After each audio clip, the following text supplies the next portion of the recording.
Most distinguished colleagues, have examined and approved the second votes and proceedings of Thursday, 27 June 2024.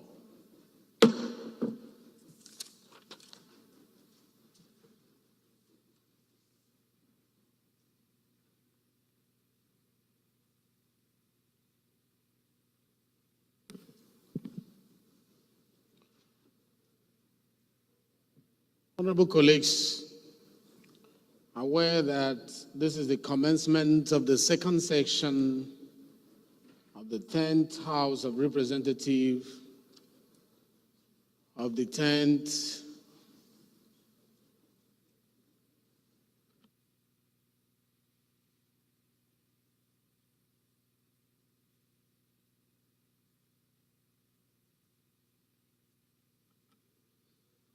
Most distinguished colleagues are aware that this is the commencement of the second section of the 10th House of Representatives. The Speaker has sent a remark. Unfortunately, he's not here today. He's handling other very important national event outside the FCT. So I'll be reading to the House the remark from the Speaker of the 10th House of Representatives, Right Honorable Abbas Tajuddin, PhD. Yan Zhao Zhao. So the wordings are his, but the voice is mine. Honorable colleagues, it is with immense joy and excitement that I welcome you all back to the People's House as we mark the commencement of the second section of the 10th House of Representatives. I hope that we all enjoyed a meaningful Eid al-Adha celebration with our families, constituents, and friends. On the 13th of June 2023, we were inaugurated into this House with a shared commitment to be the strong voice and champions of our constituents. We made a solemn pledge to uphold the principles of democracy, justice, and progress. Today, as we reflect on our first section, I am proud to say that we have not only honored that pledge, but have exceeded all expectations. Let me join all of you in offering our deepest gratitude to Almighty God for preserving our lives and sustaining us in this legislative journey. I congratulate and commend each and every one of you for the hard work, for the commitment, for the unity, for the forthrightness and patriotism with which you have served our nation in the past year. Together, we have faced national challenges head-on. We have debated passionately. We have legislated wisely. And we have upheld the values that define us as a democratic society. Most distinguished colleagues, over the past year, we have regrettably bid farewell to some of our beloved colleagues. Honorable Abdul Kadir Dambuga, representing Esa Sabon Bini in Sokoto State, and Honorable Esa Dogonyaro Gaki Babura in Jigawa State. Their absence is deeply felt within these hallowed chambers. May we pause to remember their dedication to public service, their commitment to their constituents, and their contribution to shaping our nation's future. We sincerely acknowledge and appreciate their services to the nation at large. Once again, we extend our heartfelt condolences to their families, their constituents, and indeed to the entire nation. May their departed soul find eternal rest. At the heart of this democratic journey has been the legislature an institution that epitomizes the participatory character of our democracy. The National Assembly, comprising the Senate and the House of Representatives, has played a pivotal role in ensuring that the aspirations and interests of Nigerians are represented. Laws are made for the peace and progress of the country, and the executive is at all times held accountable. Most distinguished colleagues, the 10th House, in its first section, has continued to uphold these tenets and the legacy of previous sections before us. Throughout our first section, each one of you has demonstrated unwavering dedication and integrity in carrying out our duties. We have engaged in robust debates. We have passed crucial legislation. We have conducted thorough oversight and stood firm in representing the diverse voices of our nation. Together, we have shown what true public service looks like. A public service that is selfless, that is principled, and that is committed to the common good of our people. We have passed numerous laws that have shaped our economic landscape, reform key sectors, and strengthen our democratic institutions. Most distinguished colleagues, the House introduced 1,351 bills, the highest number in any first section since 1999. Out of this impressive number, 89 bills were passed, reflecting the House's commitment to legislative efficiency and effectiveness. Key bills include the Access to Higher Education Act 2024, popularly known as the Student Loan Bill, and the Electricity Act Amendment Bill 2023, which aims to enhance the efficiency and sustainability of Nigeria's electricity sector by promoting investment in renewable energy sources. Furthermore, the Federal Audit Service Act Amendment Bill 2023 strengthens financial oversight and transparency, ensuring better management of public funds and reducing corruption. Colleagues, additionally, 679 motions were introduced, setting a record for the number of motions in the first section of any parliament in Nigeria. One of the core functions of the legislature is oversight.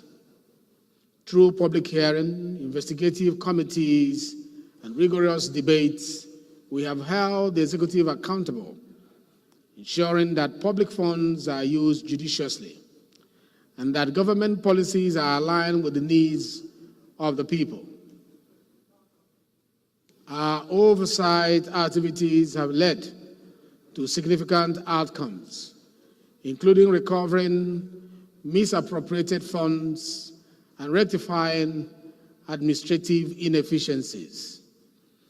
We have rigorously engaged citizens in our various activities out of the firm understanding that we are here at the people's instance. We have considered a good number of public petitions. We have prioritized constituency engagement and held productive citizens' town hall on budget consideration, electoral reform, and the articulation of legislative agenda. We couldn't have done otherwise given our appellation as the People's House. As we begin this second section, honorable colleagues, we must acknowledge that there are challenges ahead. Despite our efforts, Nigeria continues to grapple with issues of poverty, issues of unemployment, issues of inequality. The expectations of our constituents remain high, and they look up to us to address pressing issues such as security, economy, healthcare, education, and infrastructure. The gains of democracy must translate into tangible improvements in the lives of our citizens. As legislators, we are aware that our work is far from complete. We must continue to enact laws that promote economic growth, laws that promote social justice, and laws that promote environmental sustainability. In this regard, it is imperative that we strengthen our institutions and enhance our legislative processes. We must invest in capacity building for legislators and staff, improve our data collection and analysis capabilities, and foster greater collaboration with civil society and private sector. Transparency, accountability, and public participation must remain the cornerstone of our legislative agenda. As I noted in my July 4, 2023 speech, this House has been called upon to serve at one of the most challenging times in our nation's history. However, it is a privilege to serve as members of this esteemed House at such a critical juncture in Nigeria's history. Our nation faces numerous challenges, yet it is precisely during times like these that strong leadership and decisive actions are needed most. We have been entrusted with the responsibility to steer our country towards a brighter future, and I have full confidence in our collective ability to rise to the occasion. Let me at this juncture renew my pledge as your Speaker to remain fair and open to all, irrespective of our political views and affiliations. I serve you as a servant leader, committed to upholding the principles of democracy and ensuring that every voice is heard in this hallowed chamber. I humbly acknowledge that my role as Speaker places me as a first among equals in this august assembly. I do not see myself as a boss, but rather as a facilitator of dialogue, a preserver of order, and a champion of democratic ideals. We are all colleagues here, united by our shared commitment to serving the people who have entrusted us with their hopes and aspirations. Each of us bring unique perspective and experiences to this House, and it is through collaborations and mutual respect that we can truly serve the interests of our nation. I pledge to uphold the values of inclusivity, transparency, accountability, and respect for all in all our deliberations and actions. Most distinguished colleagues, together let us demonstrate to our constituents that their trust in us is not misplaced, and that we are worthy stewards of their hopes and their aspirations. On this note, I am pleased to announce, as most of us are already aware, that from the 3rd to the 5th of July 2024, we will be hosting the 2024 House Open Week as part of the activities marking the conclusion of our first section and the commencement of the second section of this 10th House. The event will kick off with the presentation of the House scorecard detailing our achievements and challenges over the past year. We will also have the honor of hosting prominent Nigerians and former presiding officers who will share their perspective on our performance during this period. This reflective section will provide valuable insight into our strengths and areas for improvement. Various engagements have been planned over 3 Hello, days. mascot. Take your seat, mascot.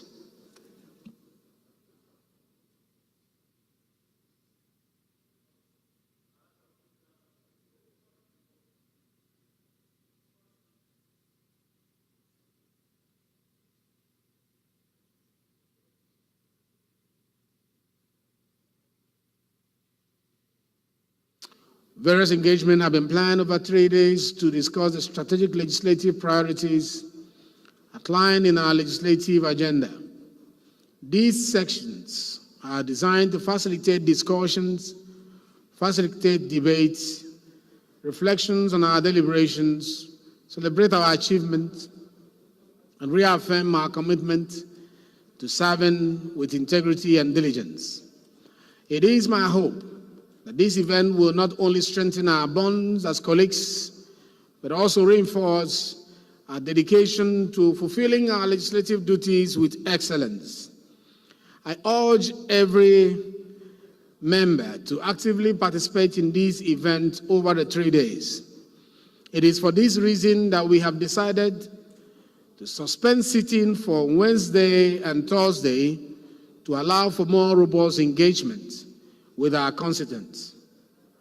Your engagement, your input, and your commitment are crucial in ensuring that we collectively chart a course that aligns with the interests of those we represent. Let us seize this opportunity to engage meaningfully with our people, exchange ideas, and work towards common goals for the betterment of our nation. Let me use this opportunity to register the appreciation of the House to our development and technical partners who have supported the House during the first section and have continued to do so. The United Nations Development Programme, UNDP, the UN Women, Foreign, Commonwealth and Development Office, FCDO, of the United Kingdom, the UN Convention on the Elimination of All Forms of Discrimination Against Women, Nigerian Office, the UN CEDAW, Conrad Ade Noor Stephen Foundation, CAS, Policy and Legal Advocacy Center, PLAC, Yaga Africa, Nigerian Economic Summit Group, Ford Foundation, PEAR, CISLAC, and many others.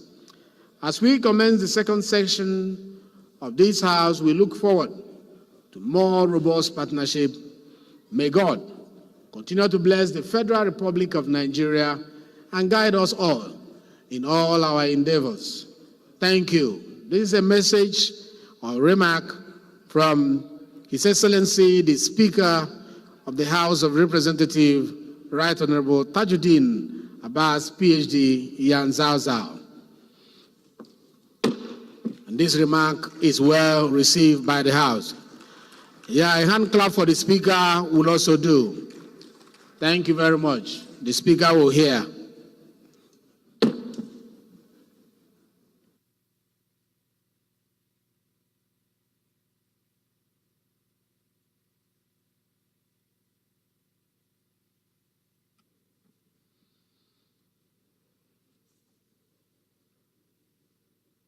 Honorable colleagues, there is an announcement from Right Honorable Halim Ibrahim, Deputy Majority Leader. This is to announce the passing of former Chief of Defense Staff, Admiral Ibrahim Ogohi, retired. He died on Sunday, 30th June 2024, after brief illness. He has since been buried, according to Islamic rites, in his hometown of Ukura, Dekina local government, Kogi State. May Allah have mercy on his gentle soul and admit him to Janatul Fideus. Amen. May we observe a minute silence in his honor. Shall we rise, please?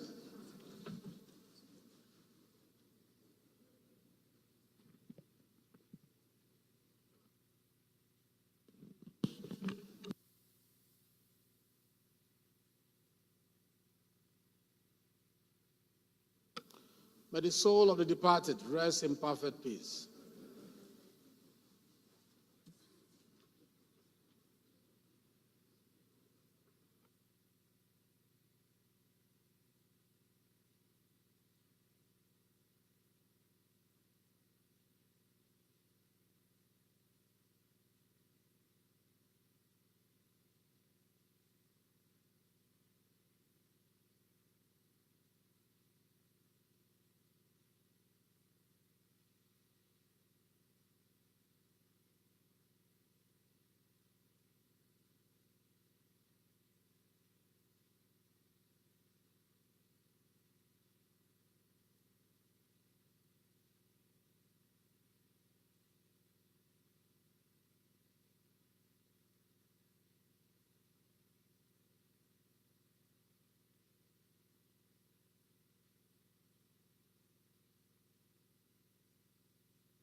Most distinguished colleagues, any member who has a petition to present to the House may please rise to do so.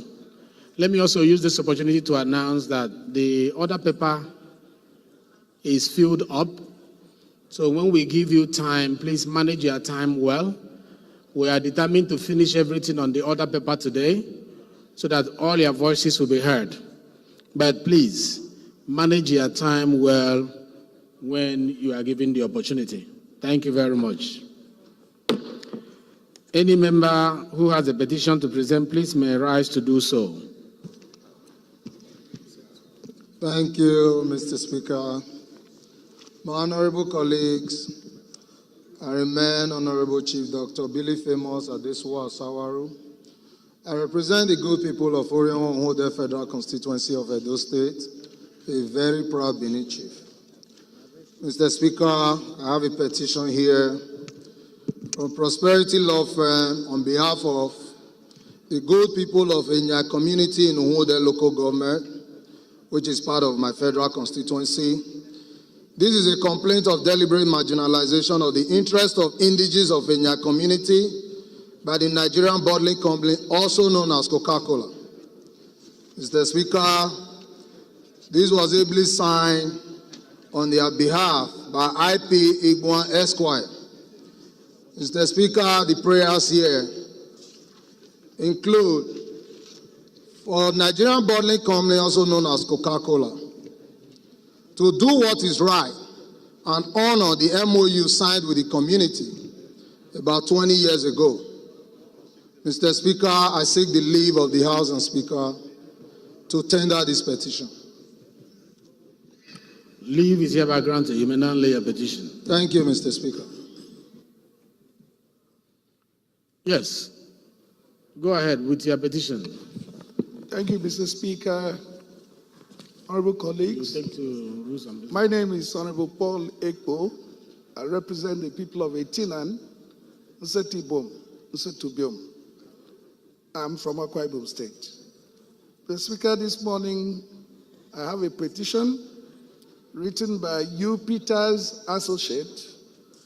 The petition has to do with the payment of outstanding consultancy fees for the construction, completion of auditorium complex, library resource center complex, and others, including male hostel, nautical complex, academy master's plan, design up to maritime university status, terraces in auditorium, and 2011 capital project, submitted, received by Maritime Academy of Nigeria, ORON, and used by them to secure approvals and appropriations to release of the funds in 2011. The petition here is signed by 11 associate companies, named architect Dr. Udoak Peter Umo, Beko Consulting Engineers, Gabe and Debo Associate, Technopark Limited, EdTech Consultant, Gerebon Consultant, and the rest. Mr. Speaker, the prayers is that the House so direct the new management of Maritime Academy to pay the balance of consultancy fees as the previous management had paid part in 2012. Mr. Speaker, I seek the leave of the House to present this petition. Thank you. You may now lay a petition. Leave is hereby granted. Any other petition? Yes, go ahead. Thank you, Mr. Speaker. My name is Honorable Peter Aniekwe, representing the good people of Anambra East and West. I'm from Anambra State. Mr. Speaker, I have a petition here from Dr. George Ubo. The petition is against the Honorable Minister of Interior and the Controller General of Nigerian Correctional Service to release Major General Omar M. Mohammed on allegation of kidnapping him and keeping him at Kuje prison without warrant for 1 week. Mr. Speaker, I have another petition from Dr. Stanley Obade. This petition is against Mr. Bagoni Yerema, who is Assistant Director of Finance in Federal Ministry of Transportation, for suspected cases of massive corruption, money laundering, gross abuse of public office by running private companies while in office. Mr. Speaker, I have the third one. This one is from Utenem Ubosi. This against Nigeria Ajib Company for overdue payment of rentage rates hold for Ashaka one standby camp. The last one, Mr. Speaker, still from the same person, and the petition is against the Ajib Oil Company Limited on behalf of the people of Obiaka community. Mr. Speaker, if I may have your leave to go and lay those petitions. Leave is hereby granted. You may now lay your petition. Thank you, Mr. Speaker. Yes. Thank you, Mr. Speaker. My name is Joshua Audu Ghana, member representing Lavun Mokwa Edati Federal Constituency. Mr. Speaker, I'm from Niger State.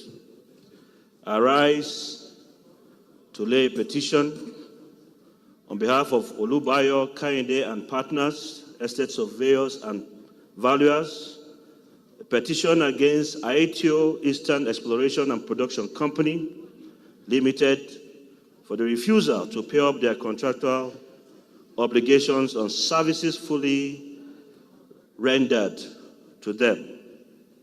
Mr. Speaker, the global polluter pay principle by NOSDRA is mandatory on every exploration company operating in Nigeria, and this company is seeking the House to intervene, having done all their services, that they be paid by Aetio Eastern Exploration Production Company.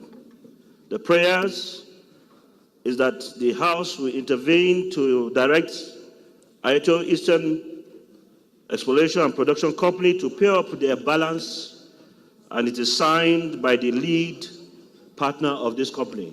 I seek the leave of the House to lay this petition before the House. Thank you, Mr. Speaker. Thank you very much. Leave is hereby granted. You may now lay a petition. Yes, Attorney.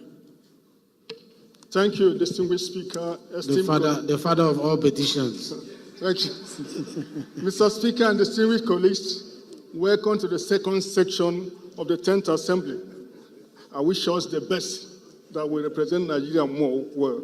Mr. Speaker and distinguished colleagues, I have several petitions, but by the leave of the Speaker, I will present just two. One is by the aggrieved and exploited group of clients of Evasive Standard Alliance Insurance Company. Mr. Speaker, the petition dated is petition against Standard Alliance Insurance Company for non-payment of insurance policy claims, annuity, and pension. Mr. Speaker, the prayers are on the body of the petition, and I seek the leave of the Speaker to lay the same. Equally, Mr. Speaker, I have another petition signed by the members of Zamfara House of Assembly, by name Honorable Bashir Ali, Honorable Bashir Abubakar, Honorable Amiru Ahmed, Honorable Bashir Bello, Honorable Ibrahim Titi, Honorable Farouk Musa, Honorable Nasiru Abdulhahim, Honorable Hassan. Mr. Speaker, the petitioners are invoking Section 119 of the Constitution of the Federal Republic to seek that this House intervene in what is happening in Zamfara House of Assembly. Mr. Speaker, with your kind permission, I wish to lay this petition before this House. I so move. Leave is hereby granted. You may now lay a petition. Yes, I think that should be the last petition. You still have many? Okay, let's have it. Thank you, Mr. Speaker. Abdul Ghani Adele Ayuba is my name. I speak for and on behalf of Alimosho Federal Constituency, the most populated federal constituency in the country. Mr. Speaker, I rise to crave the indulgence of the Honorable House to allow me present the petition from one of my constituents, named Motiu Adeshino Yinika. It's a petition against the DHL Courier Company. It's seeking the dungeon of this House to step into its matter against mismanagement and mishandling of its parcel by the Courier Company. And secondly, calling on the Attorney General and Minister of Justice of the Separate Republic of Nigeria to do the needful in terms of resolving this naughty breach of his right. Mr. Speaker, if I'm allowed, I seek the leave of this Honorable House to allow me present the petition, sir. Thank you. Leave is hereby granted. You may now lay a petition. Thank you. Yes, more PhD. Thank you, Your Excellency, the Speaker. My name is Honorable Dr. Patrick Umar. I represent the entire people of Ikorekpene, Senudum, Obodokara Federal Constituency. The Speaker, I'm from Akwa Ibom State. The Speaker, I rise this morning to present two petitions. The first is a petition authored by Ume Kalu, Senior Advocate of Nigeria, on the urgent need to avert imminent ecological disaster on residents of Trademore Estate, Lugbe, Abuja. Mr. Speaker, the petition seeks several prayers, but particularly that the 10th House of Representatives directs the Ecological Project Office and the FCDA to extend their special intervention by expanding 3-cell tunnel bridge in front of Trademore Estate to an 8-cell tunnel bridge for purpose of allowing the free flow of water that runs from Garaki all the way to Aleta Dam. Such other prayers are as stated on the body of the petition. Again, Mr. Speaker, another petition which is titled Petition Regarding the Discontinuation of Pension Payment by Nigeria Police Force Pensions Limited. This is authored by ASP Etim Udo Nsot retired, whose pensions have not been paid for many months or a year going. And he seeks the support of this House and the direction of this House to ensure that he has his due from the Nigeria Police Force Pensions Limited. Mr. Speaker, may I crave your indulgence to lay these two petitions before this House. Thank you, Mr. Speaker. Thank you very much. More PhD. Leave is hereby granted. You may now lay a petition. I think that's the last petition we have for the day. All petitions are hereby referred to Committee on Public Petitions.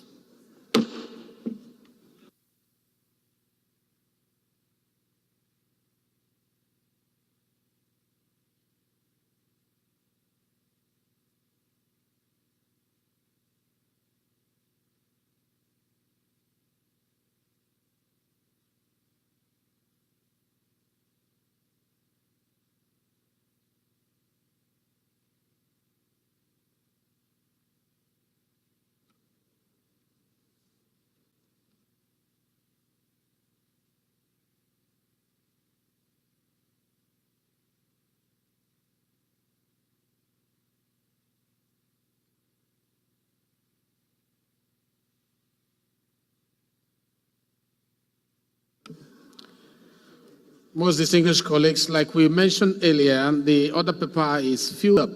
So we are going to do strict time management. And I'm actually seeking your cooperation so that we can give voice to all the people who, through their motions, want to say something today, or through their bills, want to say something. So when you are giving the platform, please straight to the point, abridge it where necessary so that most people will be accommodated. I know I can count on you. Thank you. Any member who has a matter of urgent public importance to present to the House may please rise to do so. Is the minority leader in the House? Minority leader in the House?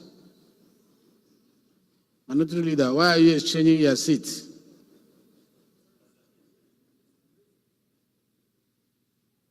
Are you planning anything?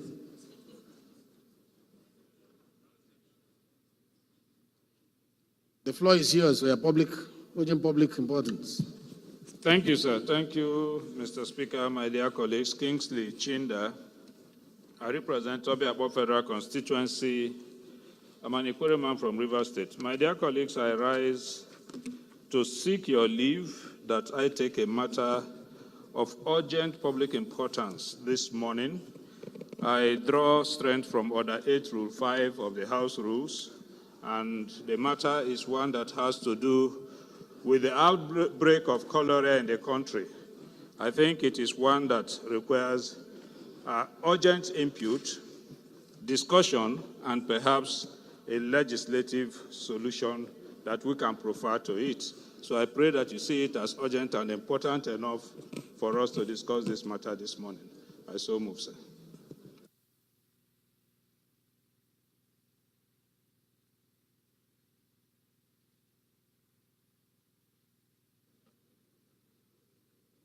Any seconder to that first leg of the motion that is urgent?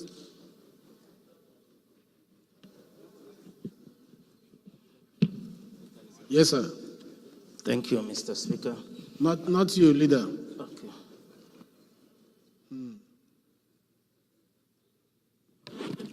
Thank you, Mr. Speaker. My name is Honorable Chief Mitema Obodo, speaking for Ogbea Federal Constituency. I'm from Bayelsa State. Mr. Speaker, I think the motion before this humble house, this great house, is urgent enough, and I hereby second the first leg of the motion. Thank you. Motion moved, motion seconded. Those in support of this motion say aye. Those against say nay. The ayes have it. The second leg of the motion that is urgent to be heard now. Any seconder? I want to come this way. Any seconder? Yes.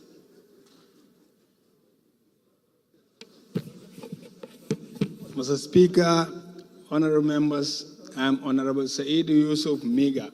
I represent Jahun Miga Federal Constituency. I am from Jigawa State. I rise to second the first leg of the motion. I so second. Thank you. Those in support of this motion is urgent to be heard now say aye.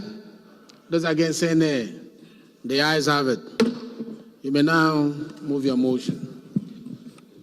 Thank you, my dear colleagues. The Right Honorable Speaker.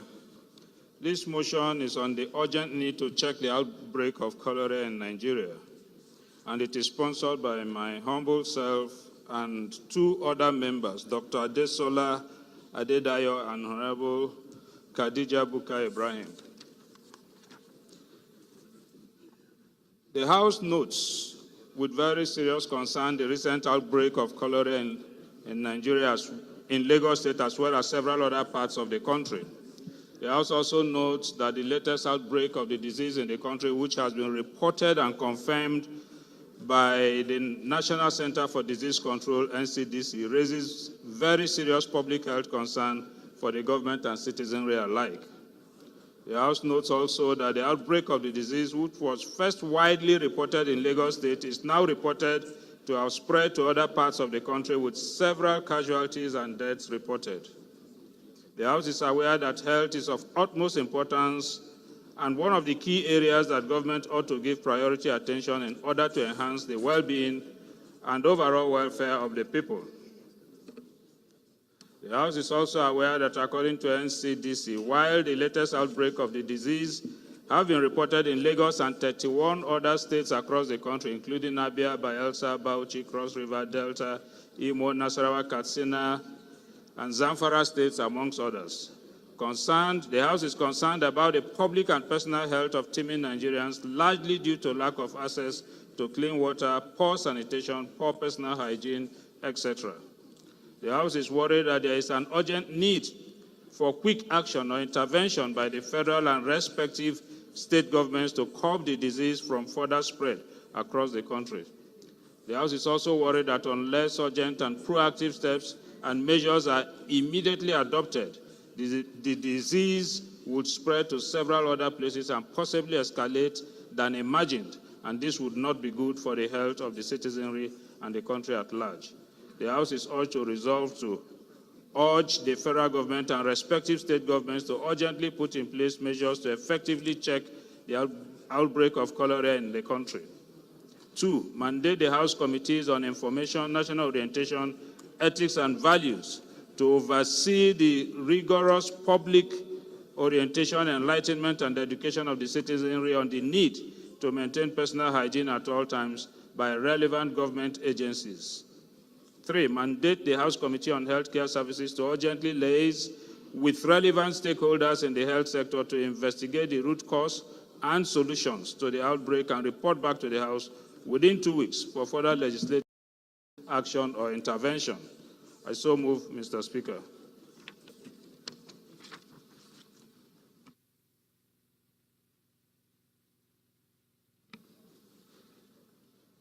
Thank you very much. Any seconder to this? Yes, sir. Thank you, Mr. Speaker. Honorable colleagues, I remain Honorable Bargaja Mohammed, member representing good people of Isa and Southern Benin. I'm from Sokoto State. I raise to second the motion, ably by my leader, Honorable Chinda. Mr. Speaker, I so second. Those in support of this motion say aye. Those against say nay. The ayes have it.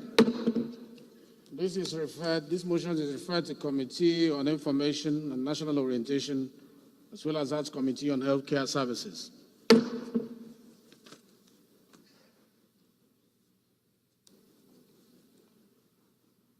Is Honorable Jaha in the House?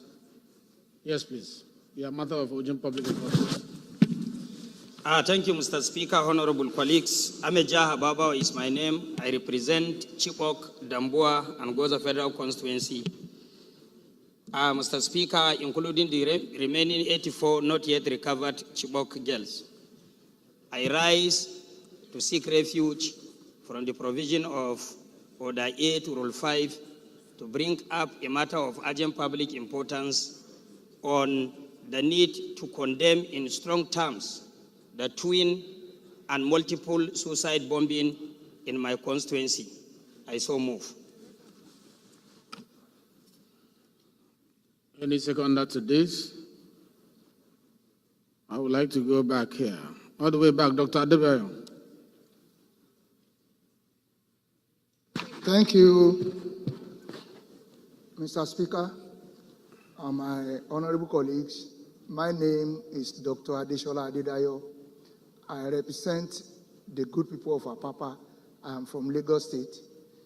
I rise this morning to second the motion that we hear the matter of urgent public importance presented by my honorable colleague. I so move. Thank you. Those in support of this motion say aye. Those against say nay. The ayes have it. The second leg of the motion, I'm coming here. Yes, behind the red cap. Yes. Not you, Ajilo. Honorable Speaker, distinguished colleagues, my name is Daniel Asama. I represent the people of Bassa and Just North Federal Constituency. Mr. Speaker, I'm from Plateau State. I beg to move that this motion be heard the second leg. I so move, Mr. Speaker. Thank you, Honorable Ago. Those in support of this motion say aye. Those against say nay. The ayes have it. You may now lead your motion. Thank you, Mr. Speaker, honorable colleagues. The recent bomb blast that occurred on Saturday, the 29th day of June 2024, targeted a wedding, a funeral service, and a hospital in coordinated attacks in Goza local government of Borno State.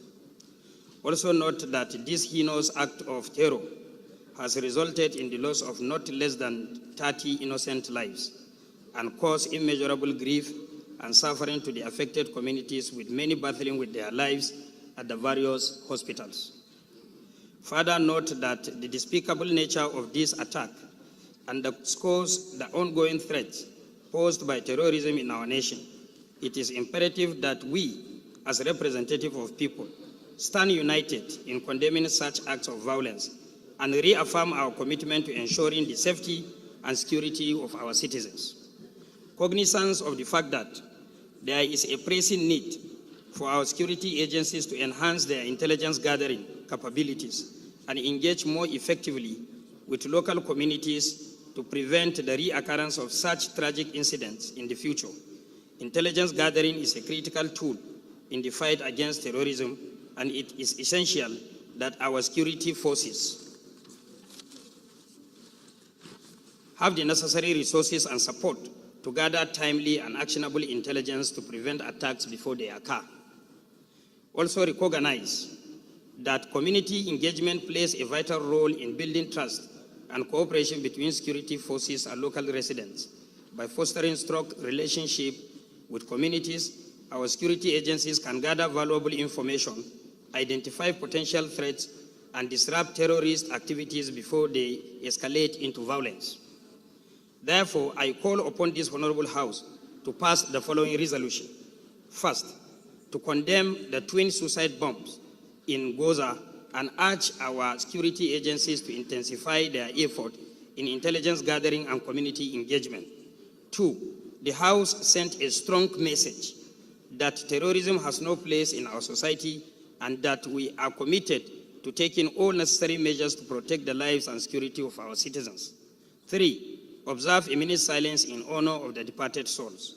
Then four, invite the House Committee on National Security and Intelligence to investigate the matter and report back to the House in the next 2 weeks. I humbly seek the support of my esteemed colleagues in passing this motion as stated above to demonstrate our solidarity with the people of Goza and our unwavering commitment to ensuring the safety, security of all Nigerians. Mr. Speaker, I will be happy after moving the motion and accordingly seconded to have 1 or 2 minutes to elaborate. I so move. Thank you, sir. Thank you very much. I think I need this to be seconded.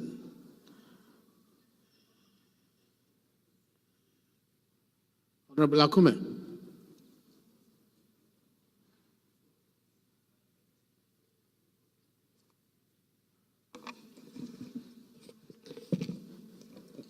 Mr. Speaker, my distinguished and wonderful colleagues, my name is Rep. Regina Akume, representing Bokotaka constituency. I rise this afternoon to second the motion ably presented by my colleague. I so second. Thank you. Thank you, Mrs. Akume. Those in support of this motion say aye. Excuse, sir. You want to say something? Yes, sir. Yes, go ahead. Thank you, Mr. Speaker, for the rare opportunity to at least... But make it very brief. It's a straightforward motion. Yes, it's a very straightforward motion.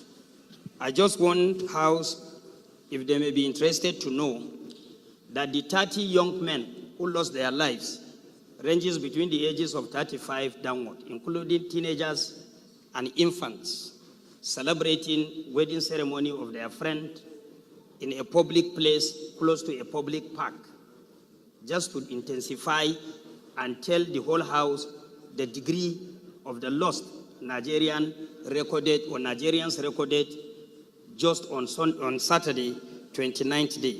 Secondly, in addition to the 30, more than 136 people are critically injured and are receiving treatment in various hospitals in Maiduguri.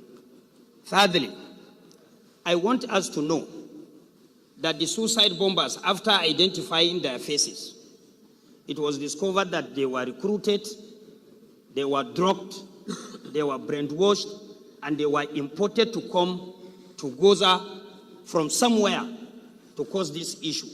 They came in uniform, what is normally called in the northern part of Nigeria anko. They are wearing the same color of uniform.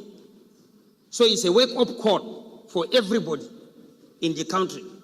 If you see this kind of thing, they are more or less security threat. Lastly, Mr. Speaker, honorable members, we cannot continue to be complacent.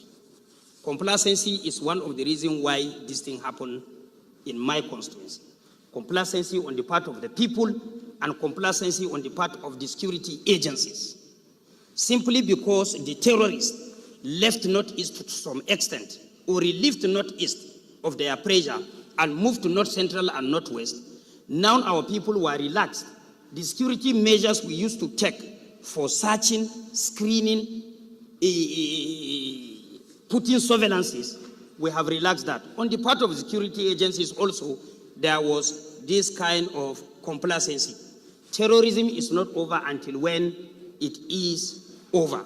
So I'm using this opportunity to inform our colleagues, this is the situation we have, and our security agencies, as well as our citizens, must stand up to their obligations to prevent the reoccurrence of this event everywhere in the country. Thank you very much for supporting the motion.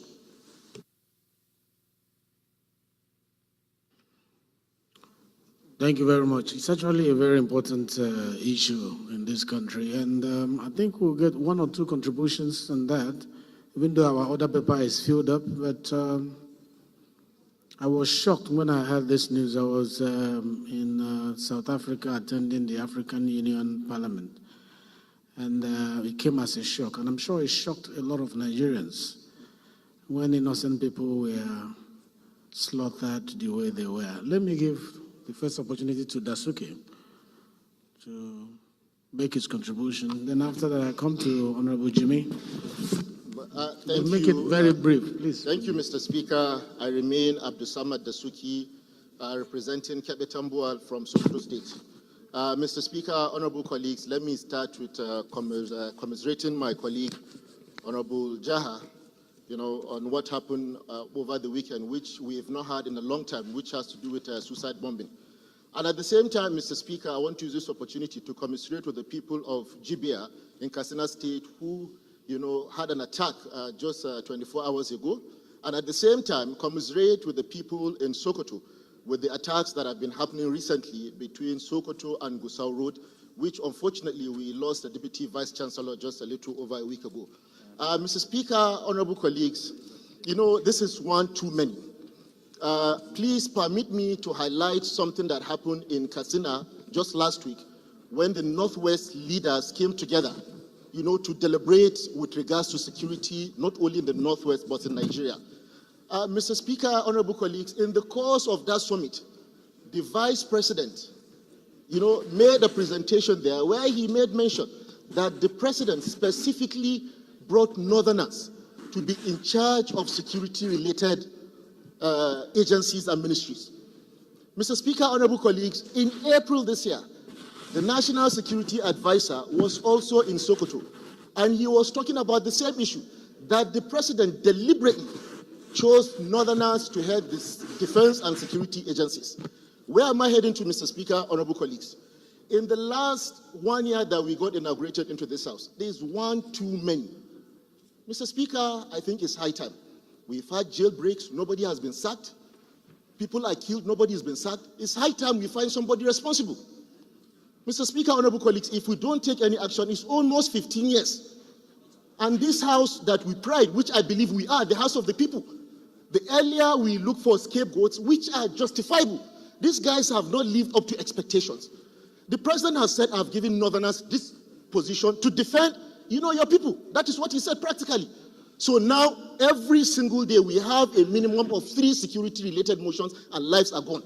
So I think it's high time we come here as a resolution, have as a resolution, because we have a lot of these resolutions. I think more than 50% of the resolutions of the 10th Assembly are security related. So let's find culprits.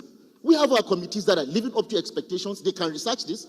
They can look at those that have not done what is expected from them, and somebody should be held responsible so that those that are coming behind, we know that if you don't do what is expected from you, then you are going to get out of where you are. And on that note, I might propose that, look, we can call on the president to sack all security political appointees. All political appointees, 10 months. All of them have been in office for 10 months. Even if you are given a job, you have a probation of 10 months. If you're not living up to expectation, you don't get your confinement after 1 year. So political appointees, security-wise, all of them, they can get fired. And those that can live up to expectations should come over. And every now and then we have this debate here. 1, 2, 3 months, if this continues and they know that you are not living up to expectation, are going to get sacked, tendency of sitting down and doing what is expected will be there. Secondly, Mr. Speaker, honorable colleagues, is the issue of welfare of members of the armed forces. I think while we are hitting, on them at the same time, or member of security-related agencies, we have to look at the welfare of those that are there on a daily basis, day and night, to make sure that we sleep with our 2 eyes closed. I think the committees have enough motions or resolutions to look at. Let's look at their welfare. Is it commensurate to what they're doing? So, honorable colleagues, Mr. Speaker, this is my little contribution. Thank you very much. Thank you. Well spoken. I must say that's okay, well spoken, and passionately so. As a true Nigerian, it's very clear whether it's happening in the north or south or west or east. It's Nigeria. It's Nigeria. And until we come to a point where a pain in the north is a pain in the south, and a pain in the south is a pain in the north, we are not yet Nigerians. Our being true citizens of this country reflects on how we share this burden together. It's painful. And I share in the pain of those from the affected states. It's not only in the north. Just 2 days ago or 3 days ago, policemen were shot again in Abia State for doing nothing at their duty posts. So it's a national issue. And this calls for concern, especially for the heads of the committees in charge of the security agencies. I hope we are doing the right oversight. I hope we are doing the right oversight. That is the duty of Parliament. That's the duty of Parliament. Our duty is not to be friends with those we are oversighting. Our duty is to put our feet down on behalf of Nigerians and make sure that they get their job done well and make them accountable. It's our duty as Parliament. Anything short of that is unparliamentary. I want to hear more people discuss this. Let's hear from Jimmy, the Chairman Defense. Thank you very much, honorable colleagues. Right, honorable Speaker, I remain Baba Jimmy Benson. I represent the very good people of Ikorodu Federal Constituency. Mr. Speaker, it is indeed a sad day. The crime was heinous. It was barbaric, to say the least. Our youth from 35 and below were killed by a heinous and dastardly act by a suicider. Thank God, Honorable Jara told us the post-intelligence report. He said that the perpetrators were all dressed in what is called ANCO uniform. They knew where they came from. This same post-intelligence that was gathered after the dastardly act. My surprise is that, or my urge, or my request, is that we should put all hands on deck, that the all-society approach strategy should be used to detect these type of actions before they happen. That is why I would always suggest that the committee which you chair on constitutional review should please prioritize state police. the amount of men and women we have in uniform is not commensurate to the amount of men we need to have. We need to recruit as many people as possible. These young people that are unemployed can find solace and hope in being in one state, in a state police, a local government police arrangement. We need to put them into the formal system so that they get jobs that are pensionable, they begin to have hope for a better tomorrow. Why do our youth get indoctrinated? They get indoctrinated because there's no hope, there's no job. But we have the capacity to absorb as many of them as possible. Mr. Speaker, Mr. Speaker, Mr. Speaker, you're chairman of the Committee on Constitutional Reform. Please, please, please, let's expedite this. The only way we can eradicate insecurity is if we give hope to our teeming youth. There's a nexus between insecurity and development. I thank you, Mr. Speaker. Thank you. Well said. Well said. And I can assure you the Committee on Constitutional Review is prioritizing security-related bills before us, and we are pushing it. And with your support, I'm sure we'll be able to plug that as one of the solutions to this Hydra-headed problem. Honorable Wase, before you speak, I want to give you a younger brother, Yusuf, opportunity to say something, but make it very brief. Thank you, Mr. Speaker. Yusuf Adamugagdi is my name. I represent Panshinkanki Kanam Federal Constituency and I'm from Plateau State.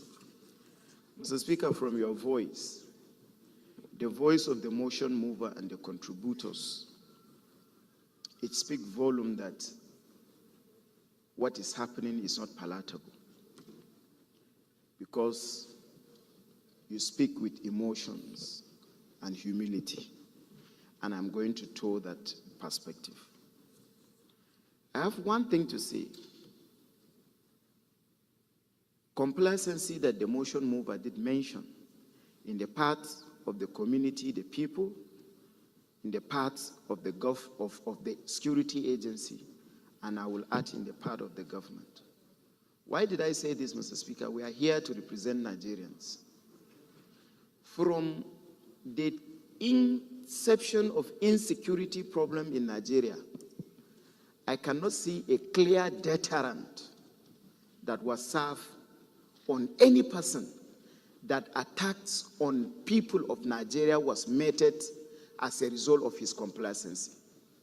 Until and unless we begin to hold people responsible and accountable, people will be posted to particular areas and the people of that area's lives are not being protected. And you cannot hear like it happened during military juntas, that someone is called to account for neglecting his responsibility that led to a particular act. Government must try to call people accountable for that. Then, Mr. Speaker, security expert knows that solving security problem is not equally about the holding of bombs or AK-47 by the security agencies against these infidels. So it has to do with the economic standard living condition of the people. Government must equally centralize its energies and actions on improving the welfare and the standard living condition of the people.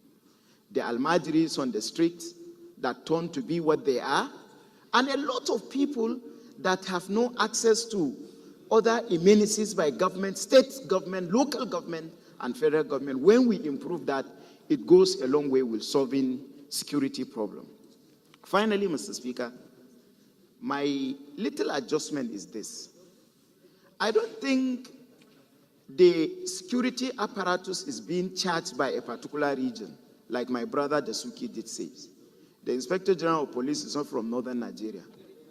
The Chief of Army Staff is not from Northern Nigeria. So this thing, we must discuss it as Nigerians, and we must equally, like you did say, security-related committee must live up to their expectation by calling the agencies they are pretending and conducting oversight under to account for what they are doing, that the breakdown in law and order must come to an end. This is not the fault of the president.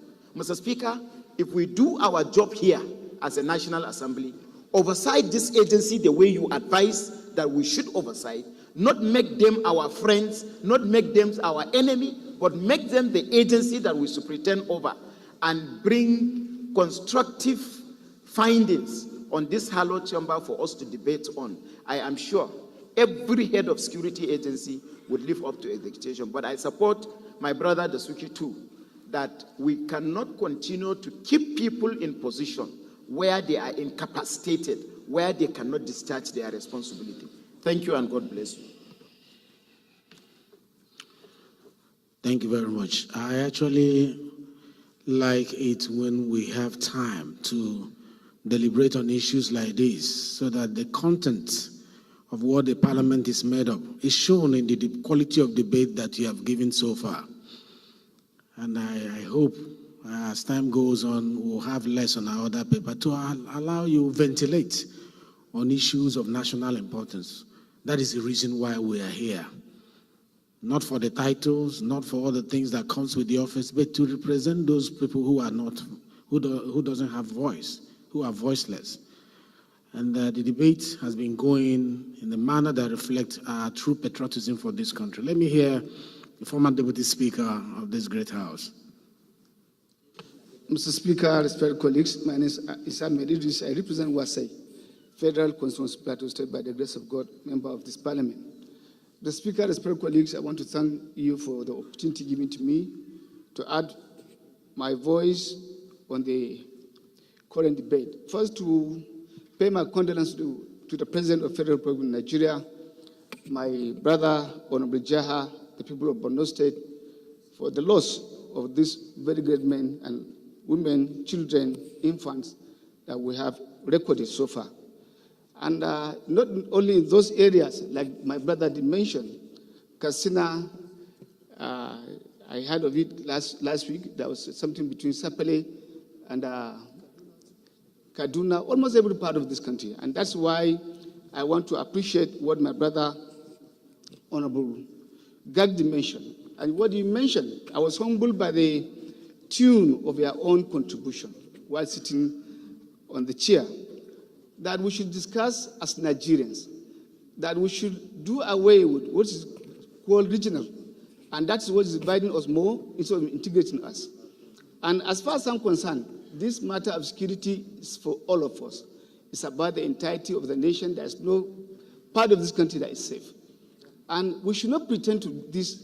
And I want to thank you very much for charging us, those of us who are chairman of committee, to live up to our own responsibility, to be members of parliament, that we will speak to the people, for the people, and on behalf of the people, and speak for ourselves. And that's what we're supposed to be doing. My brother on Tajuddin, the other time, mentioned about the welfare, what is being done in advanced country, as he was also a former ex-service person in that particular community, U.S. Army particularly. Of course, welfare is something we should speak about. But I want to believe, too, that there are some nitty-gritties that we do not have to come to the floor of the House to begin to mention.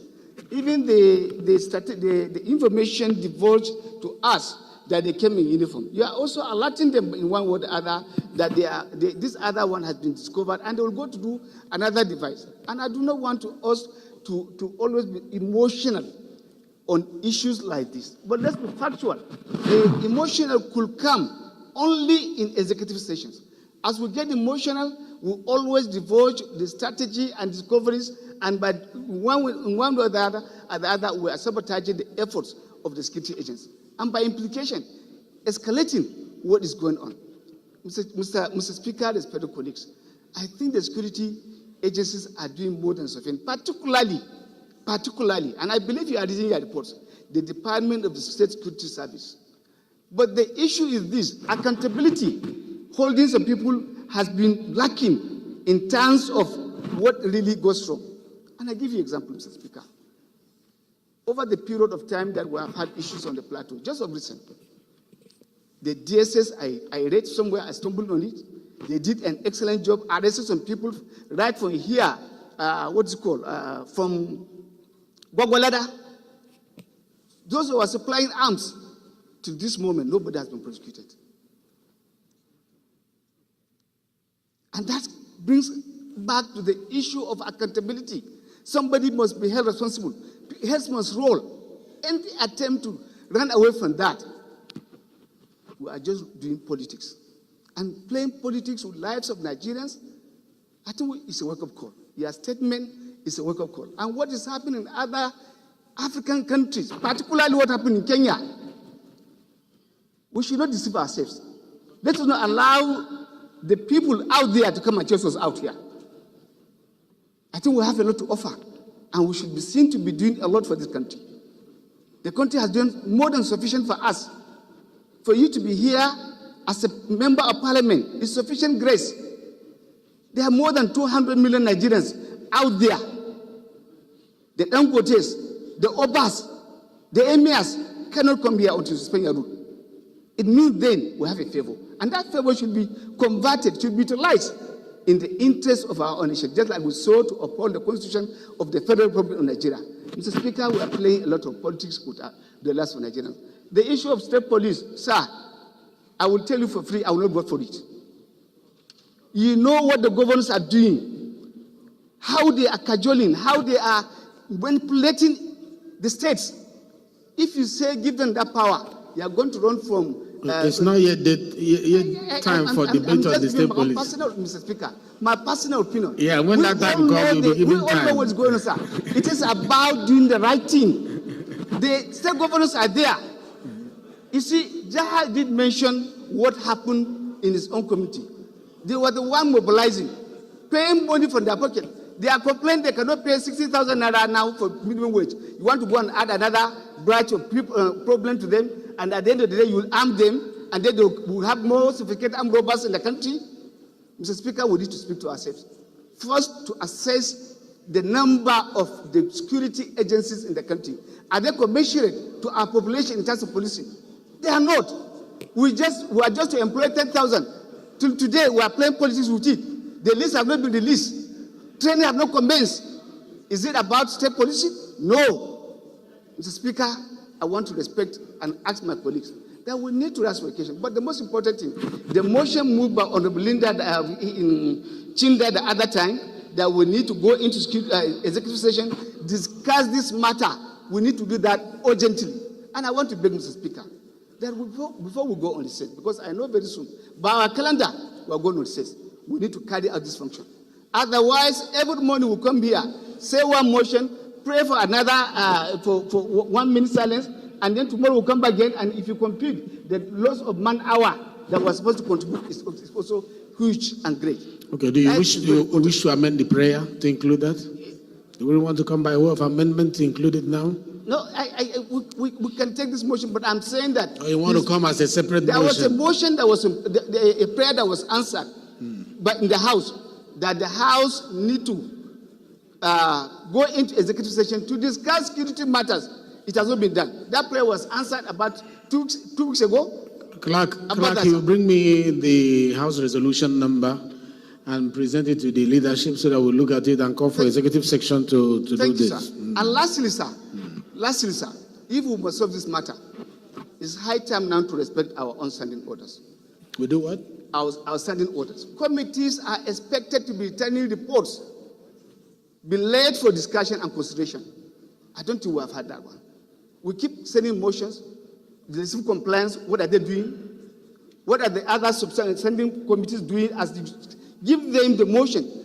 It is there in our House standing order. We were supposed to be having consideration of reports. Okay, this discussion is in line with the security issue? Yes, sir. And security committees? Yes, sir. If we are doing that, I think it will also help in sorting out and dealing with the matter. Thank you. Thank you very much, sir. Thank you very much. I think we have really analyzed this much. If I allow, everybody would like to speak on it, because it has to do with what concerns all of us. You've raised pertinent issues. I'm sure we're going to look into those issues that you raised. So, the same with other people who spoke today. I think we'll just put the question, and everybody who have comment to make, wait until we go for the executive section. Please, let me finish. Those who have issues to discuss on security, like the former Deputy Speaker advised, and I said it's actually in order, let us wait when we go into executive section because it has to do with security matters. There we can adumbrate better. All right? So I'll just put the question. What's your point of order? Mr. Speaker, my name is Hart Cyril Godwin. I represent the fabulous people of Boni Degema Federal Constituency. I'm from Rivers State. My point of order is on personal explanation. Mr. Speaker, I have noticed, with due respect to you, Mr. You say your point of order is? Personal explanation. I have noticed, Mr. Speaker, with due respect to you, Mr. Speaker, each time you preside, you do not give preference to first-timers. Look at the mover of the motion is a ranking member. Virtually everyone who contributed here were all ranking members. You need to allow for fresh ideas. You need to allow for fresh ideas, Mr. Speaker. Some of us, we know more than the old ranking members. Allow us to speak. I took time to listen. Virtually everyone who contributed here are all ranking members. And this is always what you do. And I don't like it. So if you allow me, I'll make my contribution, Mr. Speaker. You allow me, I'll make my contribution. This matter is very critical to our country. All right. Thank you very much. You see, there is no discrimination in the parliament. I have noticed it. Yeah, please sit down. There is no discrimination in the parliament. It depends on where you raise your hand and the area we are focusing. Sometimes we'll give one per role. So if you happen not to be on that role, when we call for people to raise their hand there, it might elude you. I was also once a first-time member. And I knew that I was not discriminated against. So let's not make it first-time member or that's not the right way of discussing it. All right, so I want to put the question. Those in support of this motion say aye. Those against say nay. The ayes have it.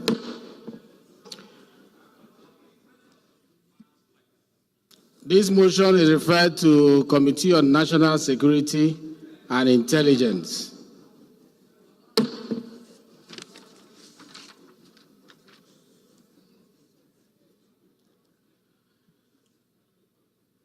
Is Honorable Bello Shehu in the House, please? Please move your motion. Thank you, Mr. Speaker. Mr. Speaker, my name is Barrister Muhammad Bello Shehu. I represent the people of Fegi Federal Constituency. We'll listen to this motion first. If there's no 1 minute silence, we cannot do it, so that we don't start so many times.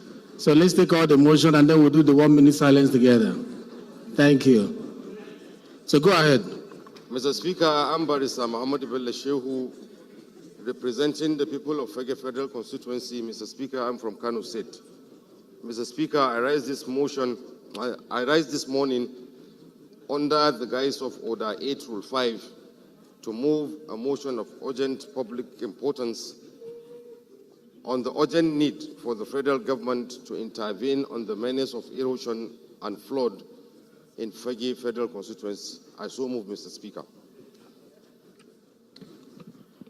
Any seconder to this motion? Yes, Agilo? Thank you, Right Honorable Speaker, my dear colleagues. Umar Agilo is my name. I'm a member representing the very good people of Magharibi Federal Constituency. I am from the northwestern Nigeria of Kaduna State. I rise to second the first leg of the motions ably moved by my very good brother and friend from Kano State, I so second, Mr. Speaker. Thank you. Thank you, Honorable Ajilo, from the New Members Forum. Those in support of this motion say aye. Those against say nay. The ayes have it. The second leg of the motion will come here, please. Mr. Speaker, distinguished colleagues, I am Bel Isa Ambarura, member representing Ilela Goraba from constituency. Mr. Speaker, distinguished colleagues, I rise up to second the second leg of motion, ably moved by my brother. Thank you, Mr. Speaker. Thank you, distinguished colleagues. Very much. Those in support of this motion say aye. Those against say nay. The ayes have it. Please, you can now move your motion. Thank you, honorable colleagues. The House notes that there is an ongoing disaster of flood and erosion in Kano as predicted by the National Flood Early Warning System, Center of the Federal Ministry of Environment, Abuja, in which Kano was listed among locations likely to witness heavy rainfall that might lead to flood and erosion within the period of prediction. A motion, Mr. Speaker, was brought to this House on the 25th of July 2023 by my humble self, stating the ordeal suffered by my constituents, and resolutions were made by the House, but unfortunately, actions is yet to be taken to that effect. Aware that Korungogau, Emma Tagabas, Darirawa particularly, Kwachiri, Sabon Birni, Alpha, Tudun Bojua, Alasawa, Jaba, Kwarin Akuya, and Kwakwachi, all in Fage Federal Constituency area of Kano State, are facing severe and destructive environmental degradation and poverty as a result of erosion and flood. Mr. Speaker, worried that as a result of this erosion and flood, industrial activities and commercial activities are shattered and sources of income have been wrecked, which in effect has led to low food production, and these environmental degradations need to be addressed and their effects need to be reduced on the populace. Resolve, Mr. Speaker, to urge the Federal Ministry of Environment and the Ecological Fund Office to, as a matter of urgency, intervene by assessing the erosion problem with the view to ensuring the execution of erosion control and remediation projects at all the affected communities. Number two, to also urge the National Emergency Management Agency, NEMA, to supply relief materials to the affected areas. Number three, Mr. Speaker, number three, further urge the Federal Ministry of Works to rehabilitate and reconstruct the affected roads in the communities. I so move, Mr. Speaker. Thank you. Thank you very much. So straight to the point. Any seconder to that motion? Yes, Kelechi. The right, Honorable Speaker. I remain Honorable Kelechi Nwogu. I'm from Rivers State, the treasure base of the nation. I rise to second the motion moved by my colleague. I so second.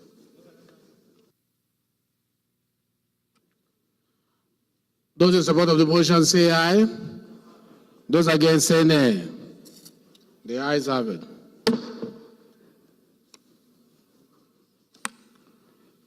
This motion is referred to Committee on Ecology, House Committee on NEMA, and House Committee on Works.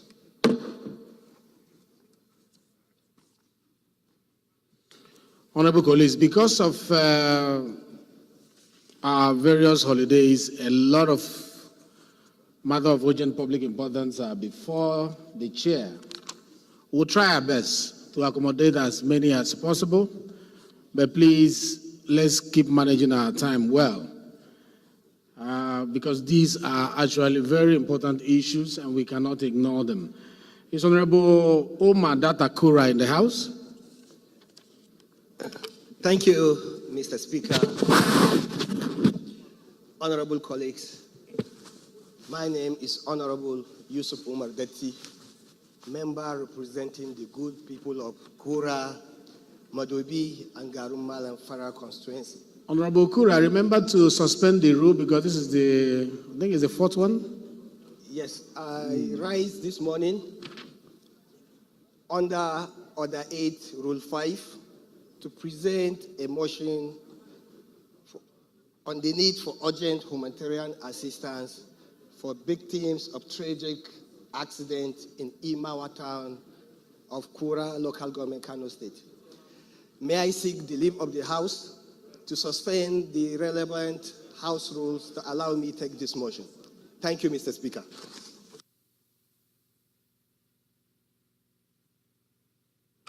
Thank you very much. That was very straight to the point. Thank you. I really appreciate your management of time. Please, let's have a seconder. Yes. Yes, go ahead. Now you with the red cap. Is that Ginger? I can't see clearly from here, but Ginger, please second.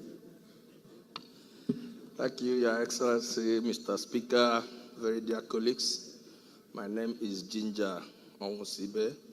I represent the people of Isiarangwa North, Isiarangwa South Federal Constituency. Mr. Speaker, I am an Ungwa man from Abia State. I rise this morning to second the motion as moved by my colleague.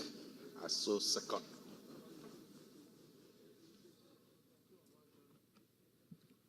Thank you very much, Honorable Ginger. Those in support of this motion say aye. Those against say nay. The ayes have it.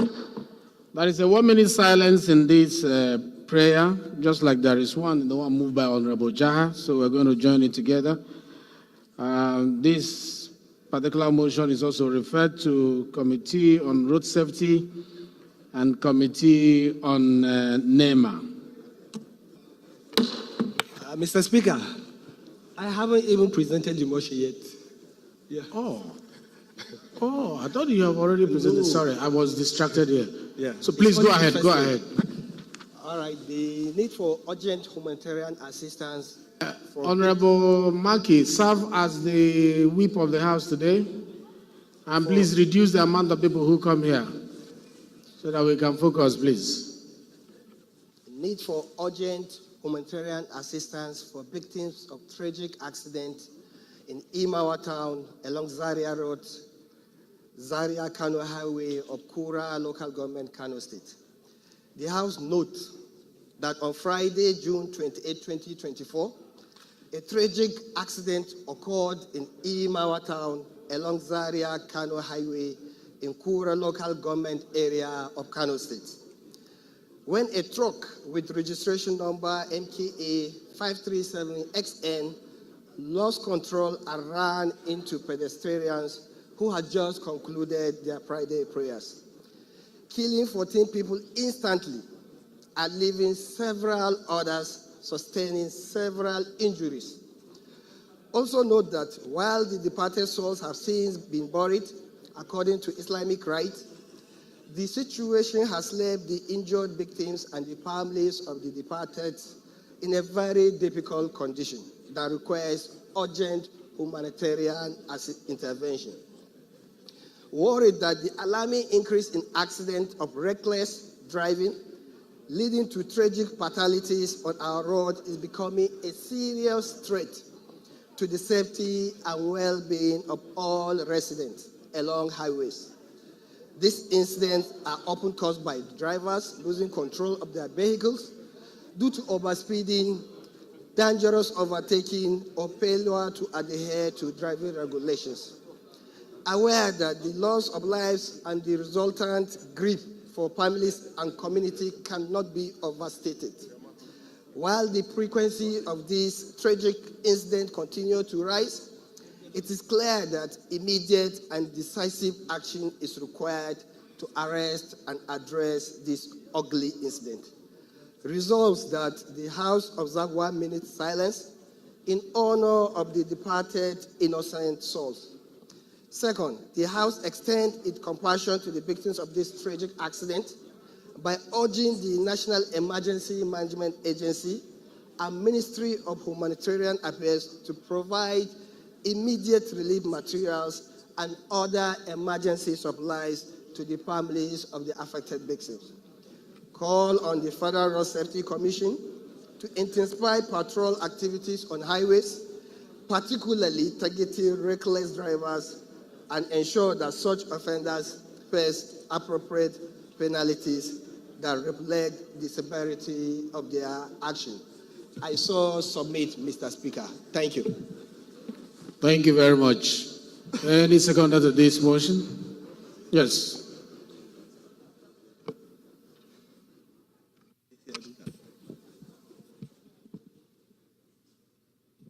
Thank you, Mr. Speaker, honorable colleagues.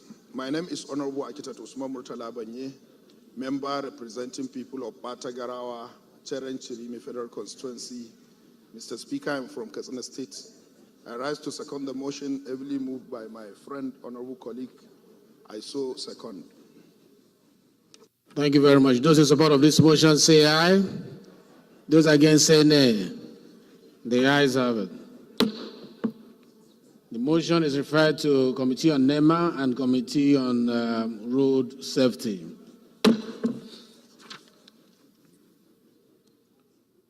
Is Honorable Clement Jimbo in the House? Please take your motion. Thank you very much, my dear Speaker, my wonderful colleagues. My name is Clement Jimbo. I represent the very good people of Abak Etmekbu, Ika Federal Constituency. I'm from Akwa Ibom State. Mr. Speaker, colleagues, I will encourage you to abridge this, please, because it's too long, because we still have one or two more to take, please. All right. Thank you very much, Mr. Speaker. As you guide, I will do exactly that, sir.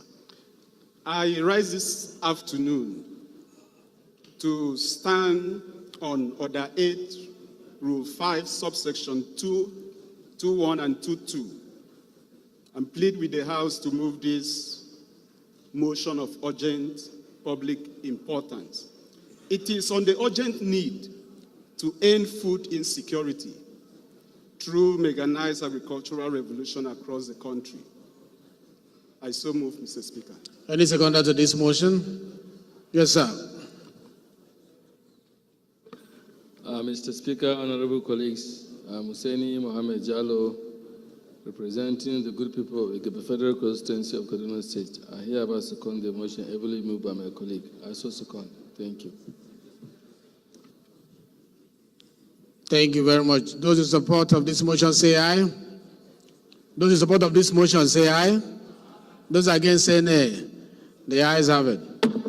Those in support of the, any seconder to the second leg of the motion? Any seconder? Yes, sir.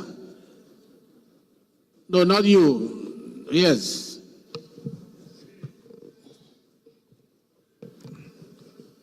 Mr. Speaker, distinguished colleagues, I'm Honorable Akita Muhammad Mukhtar Zandan Kazauri, member representing Kazauri, Roni, Gwiwa, Enkwashi Federal Constituency. I rise to second the second leg of the motion ably moved by my colleague. I so second, Mr. Speaker. Thank you. Those in support of this motion say aye. Those against say nay. The ayes have it. Please, you may now lead the motion, but make it very brief, please. Thank you, my Speaker. The motion is on the urgent need to end food insecurity through mechanized agricultural revolution across the country. The House notes that the National Assembly is saddled with the responsibility and task of making laws for the peace, order, and good governance of the Federation, as enshrined in Section 4, subsection 2 of the Constitution as amended, cognizant on Section 16, subsection 1 of the Constitution of the Federal Republic of Nigeria as amended, which states that the state shall, within the context of ideal and objectives for which provisions are made in this Constitution, harness the resources of the nation and promote national prosperity and an efficient, dynamic, and self-reliant economy. Also cognizant that according to Food and Agriculture Organization, agriculture remains the foundation of our country's economy, providing livelihood for most Nigerians and generating millions of jobs. Acknowledges the effort of the federal government intervention strategies, which include release of fertilizers to farmers and grains to households, activation of land bank, among others. Aware that Nigeria has a total of 70.8 million hectares of agricultural land, of which 34 million hectares are arable land, which maize, rice, cassava, beans, yam, palm oil, etc. grow effectively with less soil improvement. Also aware that the Bureau of Statistics, with the support of World Bank and Food Agriculture Organization, recently released the National Agricultural Sample Census Report 2022 that captured a total of 40.2 million agricultural households in Nigeria. The report further states that agriculture remains a cornerstone of Nigeria's economy, supporting millions of livelihoods and contributing significantly to the nation's GDP. Despite its importance, the sector has faced numerous challenges, including outdated and insufficient data. Please, can you go to your prayers, please? Effective planning and resources. I go to the prayers, Mr. Speaker. The House resolved accordingly and urged the federal government, in collaboration with state governments, to demarcate a minimum of 18,000 hectares of arable land in each of the 6 zones and name it geo-agricultural zones. To mandate the Ministry of Agriculture and Food Security to apportion these demarcated arable lands according to comparative advantage in crop production. 3, further mandates the Ministry of Agriculture and Food Sufficiency to appoint seasoned agriculturists in each zone and call them geo-agricultural zone project managers, with the sole mandate to cultivate this land using mechanization, to process and proceed of this cultivation stored in Nigeria National Food Bank of the nation. And finally, Mr. Speaker, also urged the House Committee on Agricultural Production and Services to monitor compliance. I so move, Mr. Speaker. Thank you. Any seconder to this motion? Yes. Gombe, former Speaker. Yeah, go ahead. Sorry. Mr. Speaker, honorable colleagues, I'm Right Honorable Ino Garba, member representing Yamato Deba Federal Constituency. I am from Gombe State, Mr. Speaker. I want to make an amendment to the motion, to the prayers of the motion. I think it should be seconded first. Okay, I hereby move to second the motion while I make an additional prayer, sir. Yeah, go ahead. Thank you. Sir, looking at the importance of this motion, and we are talking about food production, which must go through other process. Under Committee of Science and Engineering, sir, the Agency for Nigerian Council for Food, Science and Technology is under this committee. So you want the committee to be added? To be added so that it can liaise with the Committee of Agriculture. All right, thank you. Any seconder to that amendment?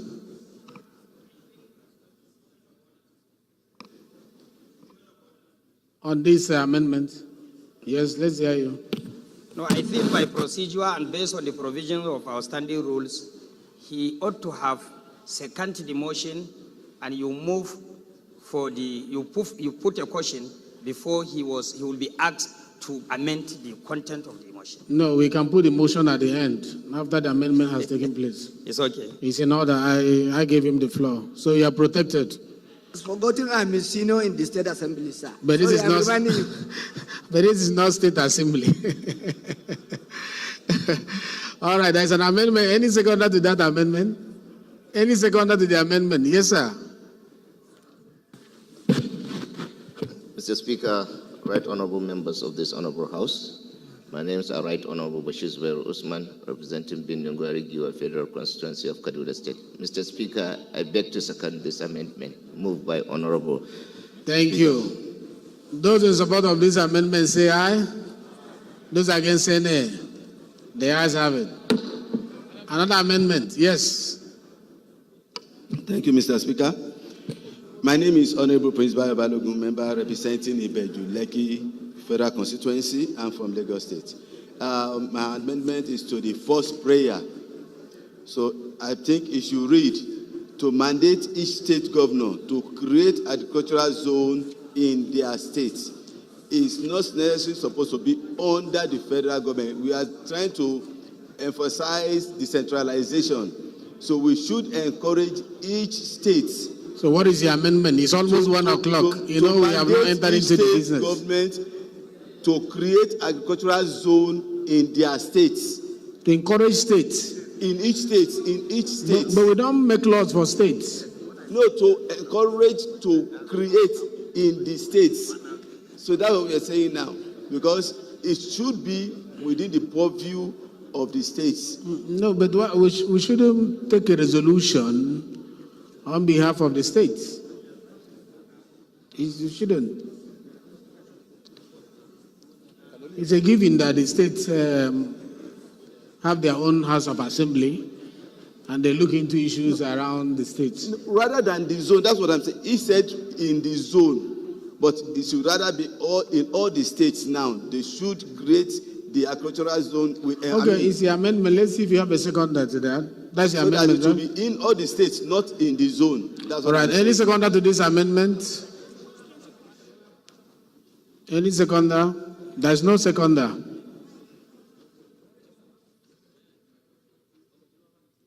Because we don't make laws on resolution for the states. No, I said instead of in the zone, that it should be in the states. That's what I'm saying. He said size of land in the zone, geopolitical zone. That means you have just 6 instead of 36. Okay, in the 36 states. Yes, that they should create it in all the states. Okay, any seconder to it? Any seconder? Yes, you want to second? No, Mr. Speaker, I just want to let the mover of the amendment to understand that the state government can only key in the projects if they want. But we cannot be able to make laws for the state because they have state assemblies. Thank you. So I think let's leave it. Let's leave that motion as it is, and then vote on it as amended. Any other amendment? Yes, sir. But let it be the last one, please. We have not started. It's 1 o'clock. Mr. Speaker, sir, my name is Honorable Mohammed Chiroma, representing the good people of Gezawa Gabasa Federal Constituency. I'm from Kano State, sir. The amendment here is the committee should direct immediate release of fertilizer to members aligned with House resolution for providing fertilizer to our constituents in this farming season. That's the amendment. All right, any seconder to that amendment? Yes, Adoni. Thank you, Mr. Speaker, distinguished colleagues. My name is Barrister Jesse Okejo Onuakalos. I represent Nigerians, especially the habit of Lagos, Ochori Solo. Mr. Speaker and distinguished colleagues, I hereby rise to second this amendment in line with the House resolution that this motion be able to incorporate the resolution of the House. I so second.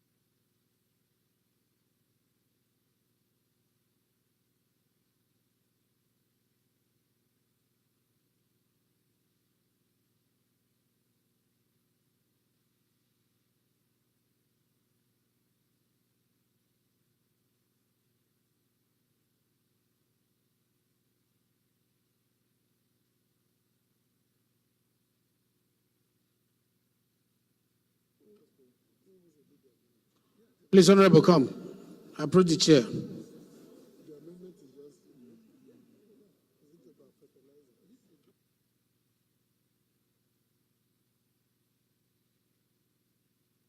Honorable colleagues, you are aware we are not sitting tomorrow and next, and some of the issues have to be trashed today. So, and if we don't get them sorted out today, it's going to be next week, and next week is also going to be so jam-packed. So I encourage you to assist us with time management so that we can move faster and then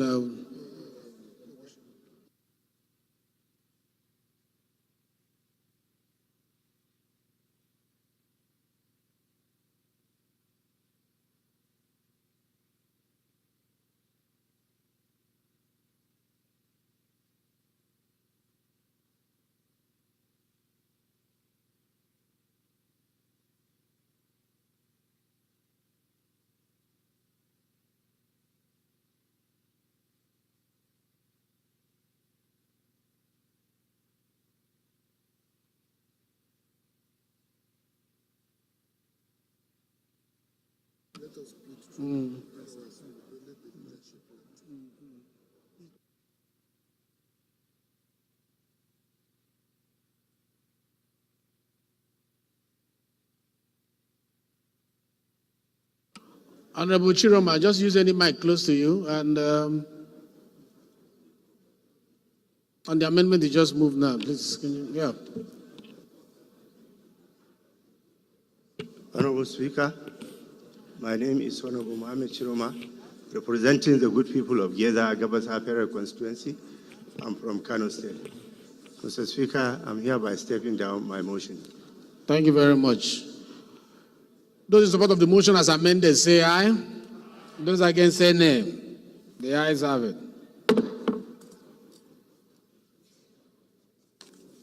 Motion is referred to House Committee on Agricultural Production and Services. The final motion is by Honorable Peter Ifanyu Zokwe. Are you in the House? Mr. Speaker, I'm in the House. Thank you very much. Please make it straight to the point. I've seen that it's very short. Yes, Mr. Speaker, my name is Honorable Peter Ifanyu Zokwe. I represent the good people of Nnewi North, Nnewi South, and the Nkusigo constituency. Mr. Speaker, my dearest colleagues, I rise this afternoon to urge the urgent need for immortalization of Professor Humphrey Nwosu, the former NEC chairman that returned His Excellency MKO Abiola as the winner of June 12, 1993 presidential election. The House notes that Professor Humphrey Nwosu was appointed... No, let it be seconded. Okay, that is urgent. Who is seconding the motion? Yes, Ghana.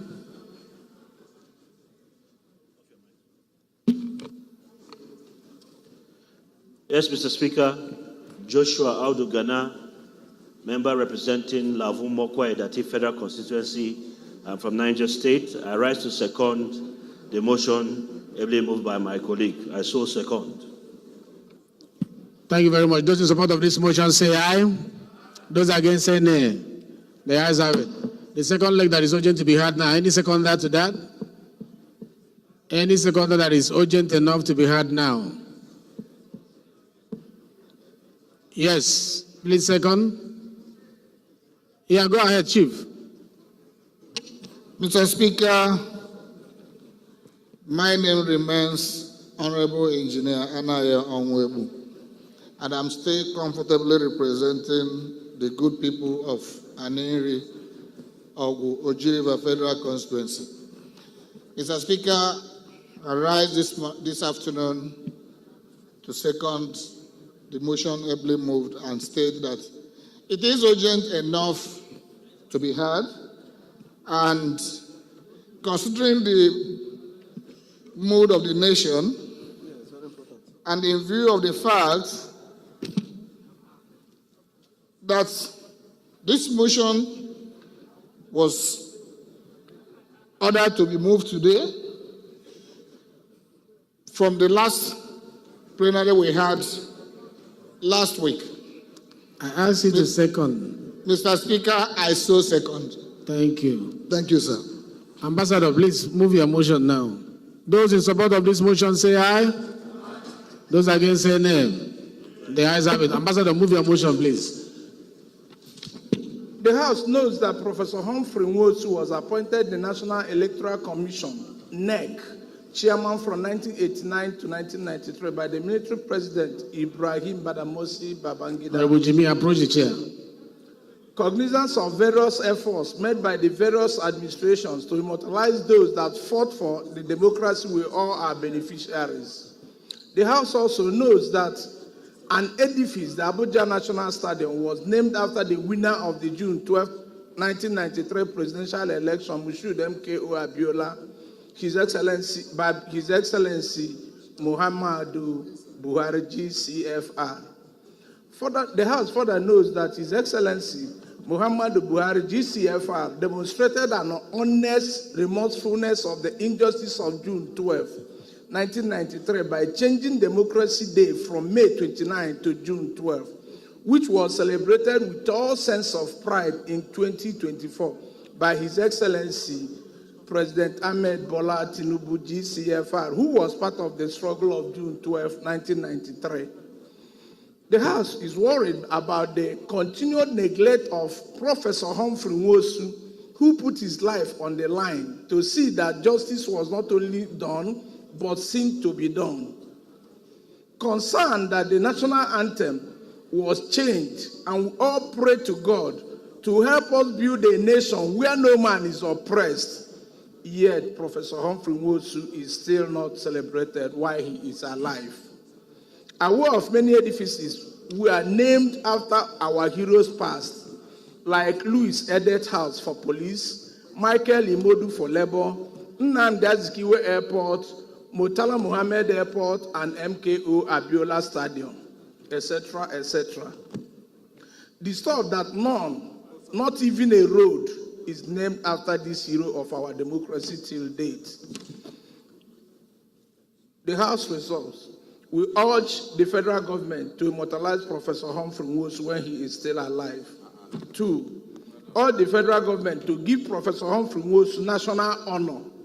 3, also urge the federal government to name the INEC headquarters after Professor Humphrey Nwosu if the House so agree.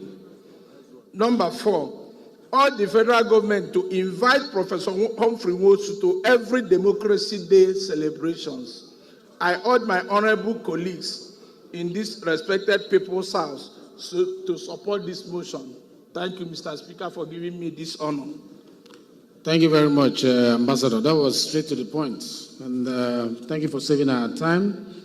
Any seconder to this? Ginger, you have seconded before. Allow others to second. Yes?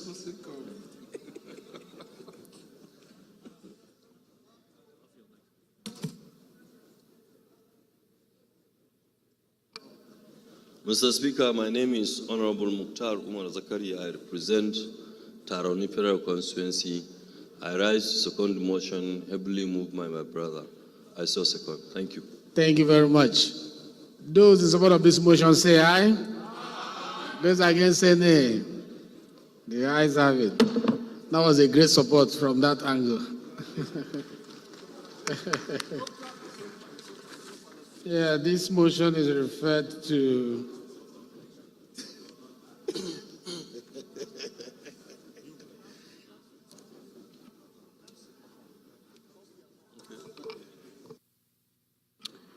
Committee on Special Duties.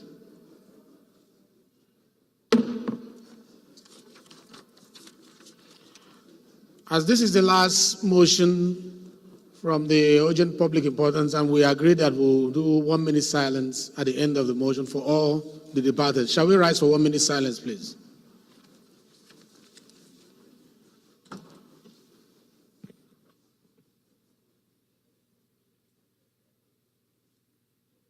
One minute silence. We are still talking. 1 minute silence.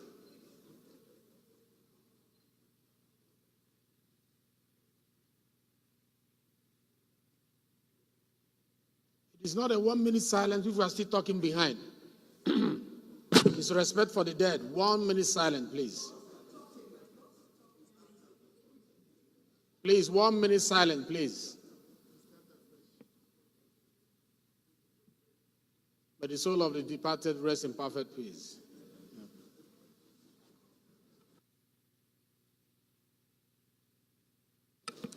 Announcement of committee, conference committee.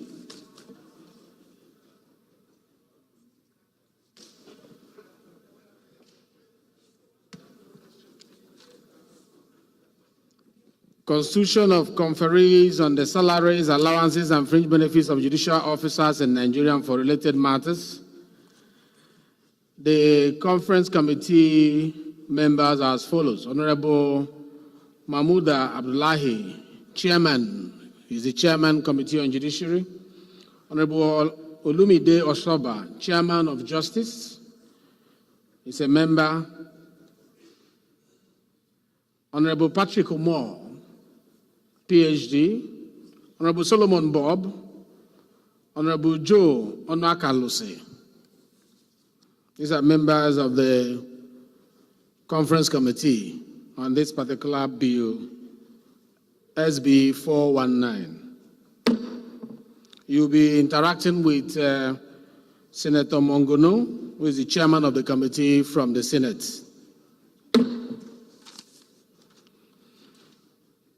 The next committee is Constitution of Conferee on the National Drug Law Enforcement Agency Bill 2024. The chairman of this committee is Honorable Abbas Abawurin, Chairman Narcotics Drugs, Honorable Ginger Onwusibe, Chairman Financial Crime, Honorable Iliyasu Aliyu Abubakar, member. Honorable Ibe Osonwa, member. Honorable Jimmy Benson, member. You'll be interacting with Senator Mongono Mohamed Taher as the chairman of the committee from the Senate and his members.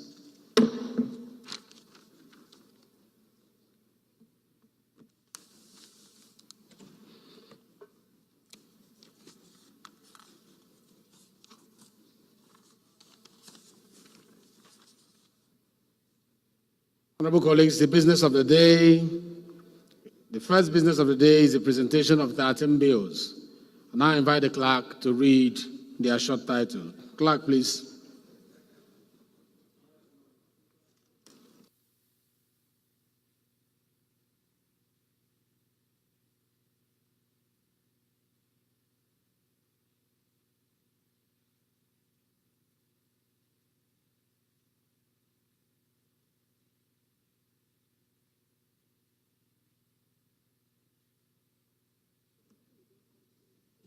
Honorable Nole, you came late and you are distracting the leaders there.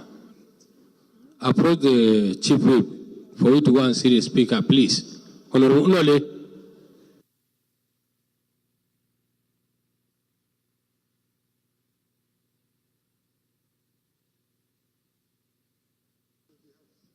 Honorable Nole, please comply. Okay, noted, Mr. Speaker. Thank you.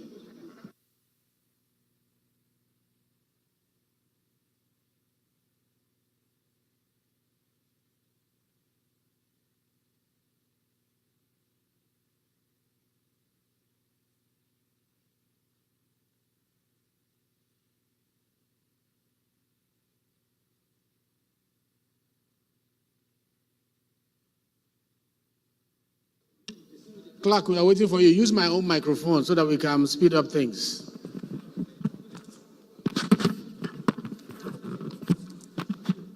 Right Honorable Speaker, honorable members. Federal Vocational and Skills Acquisition College, Ibagwa, Aka, Enugu State Establishment Bill 2024, first reading. Agro-Industrial Park Establishment Bill 2024, first reading. Agricultural Research Council of Nigeria Act Amendment Bill 2024, first reading. Federal University of Agriculture, In-Sit Ubiom, Akwa Ibom State Establishment Bill 2024, first reading. Federal University of Health Sciences, 18 and Akwa Ibom State Establishment Bill 2024, first reading. Constitution of the Federal Republic of Nigeria 1999 Alteration Bill, first reading. Constitution of the Federal Republic of Nigeria 1999 Sixth Alteration Bill 2024, first reading. Constitution of the Federal Republic of Nigeria Sixth Alteration Bill 2024, first reading. Constitution of the Federal Republic of Nigeria Sixth Alteration Bill 2024, first reading. Constitution of the Federal Republic of Nigeria Sixth Alteration Bill 2024, first reading. Citizenship and Leadership Training Center Act, Repeal and Enactment Bill 2024, first reading. Federal University of Aeronautics, Ofiong, Oruko, Akwa Ibom State Establishment Bill 2024, first reading. Constitution of the Federal Republic of Nigeria Sixth Alteration Bill 2024, first reading.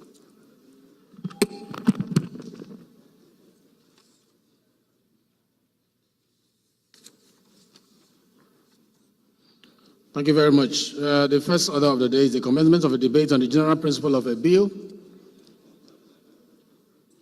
for an act to alter Part 1 of the first schedule of the Constitution of the Federal Republic of Nigeria 1999 as amended to change the name of Sabongari Local Government, area of Kaduna State, to Zaria North Local Government. Also to make consequential amendment by adding the word South to the name of the existing Zaria Local Government area of Kaduna State.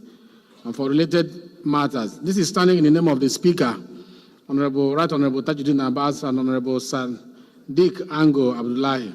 Honorable members will recall that the bill was read the first time Tuesday, 21st May 2024. I now invite Honorable Ango to move that the bill be now read the second time. Honorable Ango, if you're in the house. Honorable Ango is not in the house. Oh, are you here? Okay. I am here, Mr. Please go Speaker. ahead.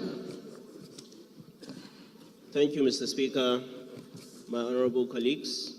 I am Honorable Sadiq Ango Abdullahi, member representing Sabangari, soon to be Zaria North. I am from Kaduna State.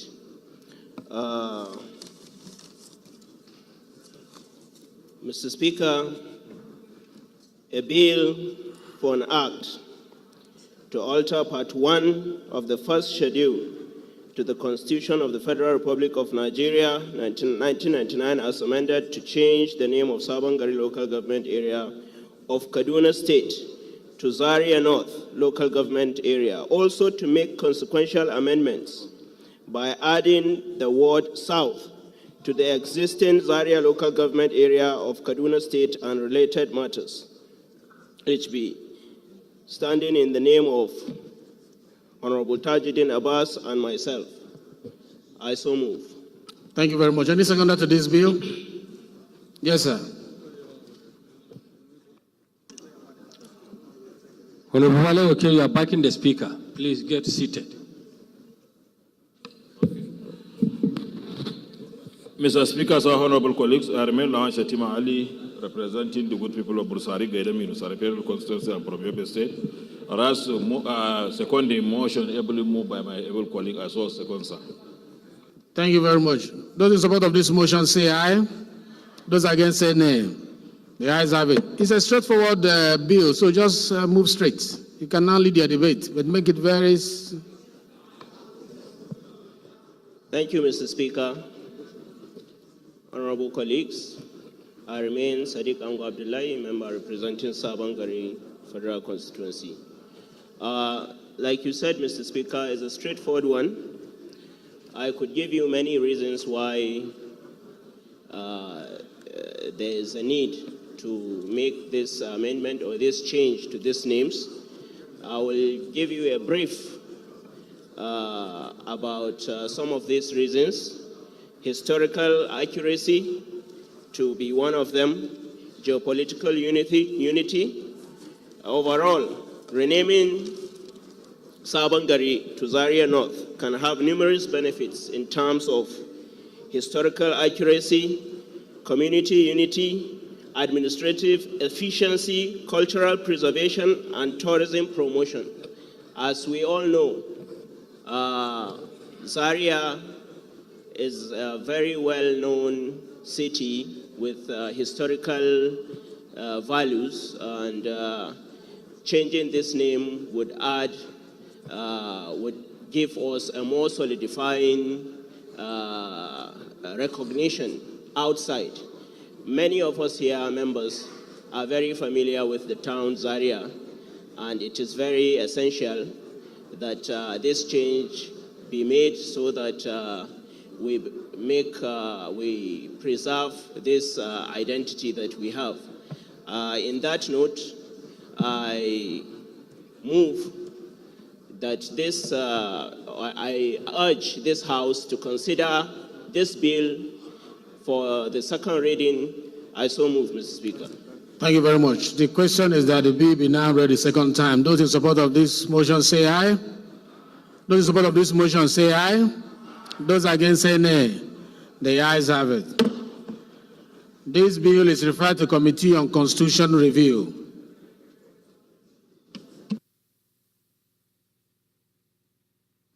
Yeah, before referring it, clerk, can you read the long title of the bill, please?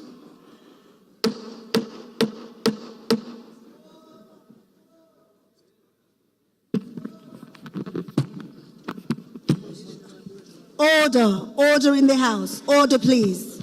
Right, Honorable Order. Speaker, honorable members.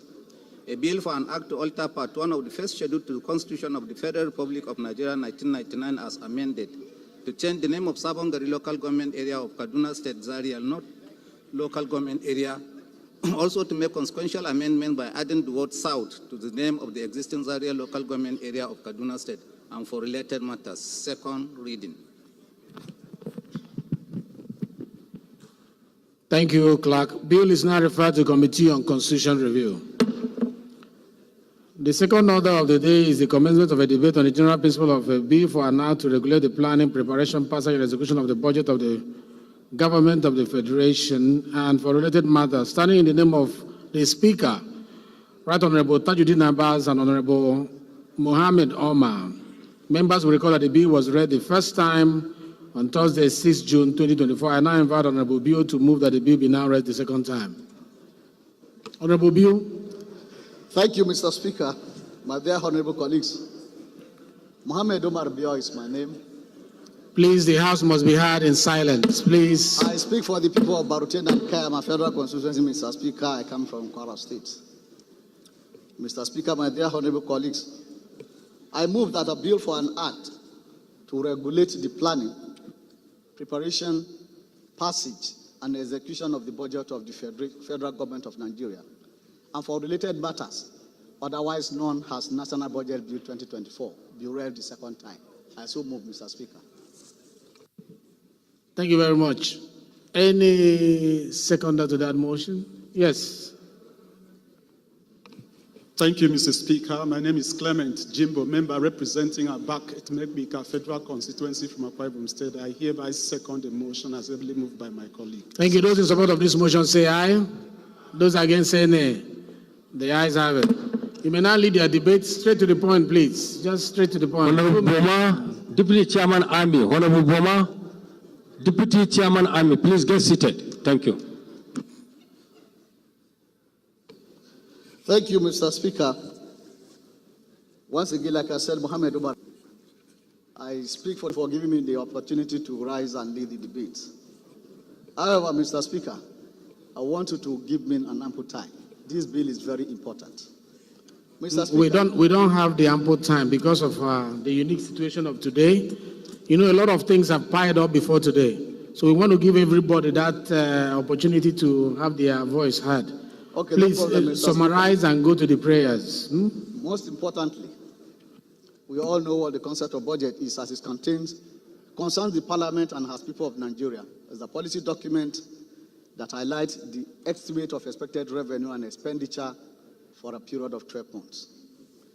Mr. Speaker, however, for a budget to achieve its purpose, special attention must be paid to the budget process from the moment the budget is backed, prepared, presented to the Federal Executive Council, and to the National Assembly. The budget consideration and passage at the National Assembly, as said by the President, and up to the implementation and monitoring stage of the budget. Once the budget process is faulty, the budget itself is doomed, even before it is passed. In Nigeria, therefore, the budget process is confronted with a number of issues, from bloated or overpriced budget to irregular budget cycle, coupled with annual late presentation of budget estimate to the National Assembly. The preparation of budget the content, implementation, issues relating to borrowing, and for what are other issues not properly addressed in the existing laws. Some of these issues arises from the gap in the Constitution. For ease of reference, the relevant section 81 of the Constitution provides as follows. The President shall cause to be prepared and laid before each houses of the National Assembly at any time in the financial year, estimate of the revenue and expenditure of the Federation for the next following financial year. Two issues arises therefrom, Mr. Speaker. First, the Constitution seems to permit Mr. President to present the budget estimate to the National Assembly at any time in each financial year. Second, is the fact that financial year is not defined in the Constitution. This leaves the timing of the presentation and passage and signing of the budget to the discretion of both the executives and the legislature, as was witnessed in the 8th Assembly, leading to late investment decision, haphazard implementation of budget, to the extent that at some point in time, two budgets ran and operated at the same time with little or no impact on the citizens. In the 8th National Assembly, the 2016 budget was signed in May of 2016. 2017 and 2018 budget were signed in June of the respective current years, and the 2019 budget was signed in May, while the financial year returned to January-December in the 9th Assembly. It still does not have legal backing.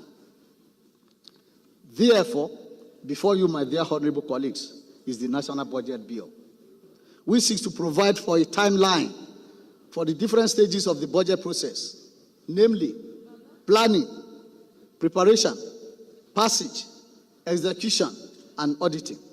The bill, if passed, will also define the fiscal year and the limit of deficit, and specifically spelled out the reason for borrowing arising from the existing budget challenges already highlighted above are the current economic challenges confronting us as people. Coupled with the decaying state of infrastructure across the country, we cannot undermine the importance of this bill. The bill has 7 parts and 42 clauses. Part 1 consists of Clause 1, which is the purpose of the bill. Part 2 is the budget content and planning, consisting of 8 clauses. Part 3 is the budget preparation, with 9 clauses. Part 4 is budget implementation, also comprises 9 clauses. Part 5 is borrowing and public debt, with 6 clauses. Part 6 is budget accounting, control, and audit, with 6 clauses. Part 7 is miscellaneous provisions, round up. Clause, which include the citation of the bill. It is important to note that this bill does not intend to confront the Constitution in any manner. Rather, it is to fill the gaps therein or complement the Constitution. The superiority of the Constitution remains unwavering. Honorable Oma. Dear honorable colleagues, while I appreciate the existence of other related laws, like the Fiscal Responsibility Act, Finance Control and Management Act, and the financial regulations, none has been able to comprehensively address the issues relating to budget process in Nigeria. This bill will therefore serve as the dual purpose of filling the gaps in the existing laws and bringing the important provisions of the existing laws under one legal framework for ease of implementation and execution. Due to the gaps in the existing law, like the Constitution of the Federal Republic of Nigeria 1999 has altered, Fiscal Responsibility Act, we have not had a disciplined, organized, and well-defined budget process and management. The budget, being the nation's economic blueprint, its processes and management at all stages must be well-defined. Hence, Clause 2 of this bill refers to the fiscal year as a period of 12 months. What is your point of order? Commencing on 1st January and ending on 31st December. Clause 5 and 6 expressly lists the content of revenue and expenditure respectively.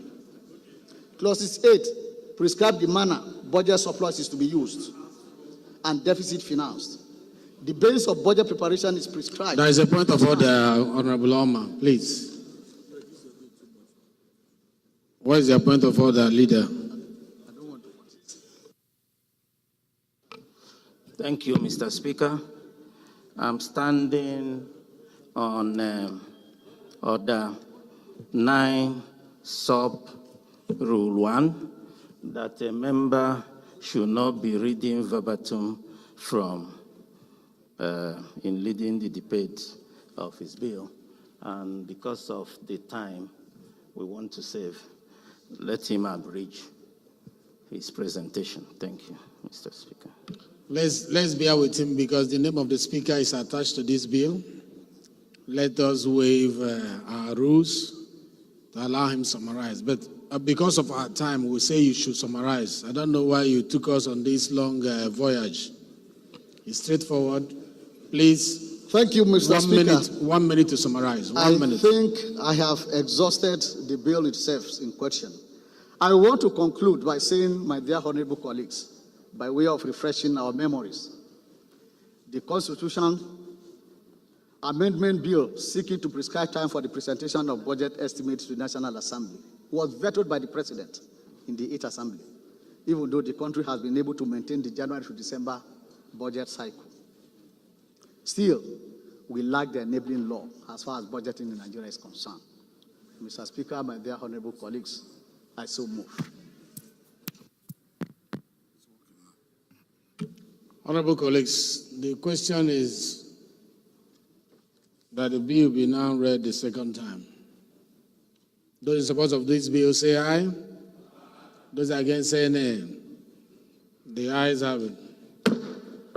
Clerk, please read the long title of the bill.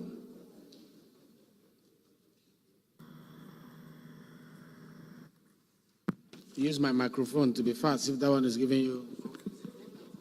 Is it working now? Try.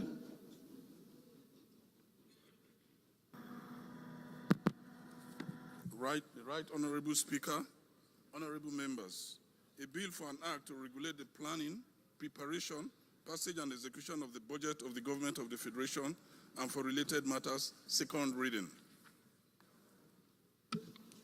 Thank you. Bill is hereby referred to Committee on National Planning and Economic Development. The third bill, which is my bill, is hereby stepped down for want of time and more consultation.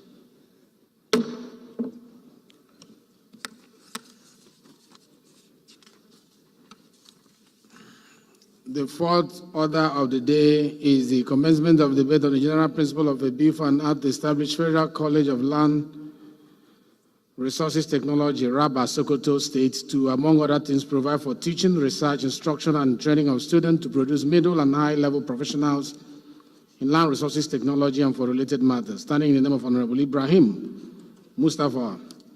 Honorable members will recall that the bill was read the first time on Tuesday, 24th October 2023, and I invite Honorable Ibrahim to move that the bill be read the second time. It's an establishment bill, so it should be straight to the point. Mr. Speaker, honorable colleagues, I am Abubakar Sanfulata. I represent Berniwa Krika Samaguri Federal Constituency. Mr. Speaker, I'm from Jigawa State. Mr. Speaker, honorable colleagues, this bill belongs to Honorable Ibrahim Mustafa, who is indisposed and said he asked me to take it on his behalf. And accordingly, I crave the indulgence of the House to suspend our relevant rules to enable me take a second reading of this bill. I so submit, Mr. Speaker. I don't think it's appropriate. So we'll step it down to when he's around. So for want of time, this bill is stepped down until the sponsor is around, by the leave of the House. I know it was Chairman Rules and Business. Please bear with him. He's my good friend.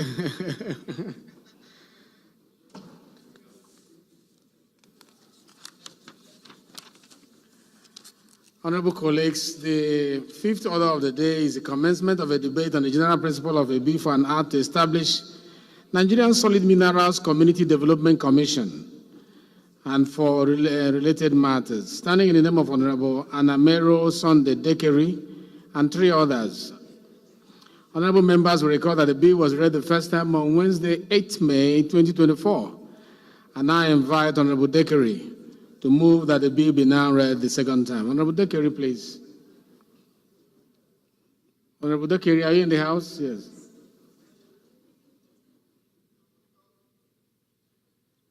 What is happening to our microphone? Technical department.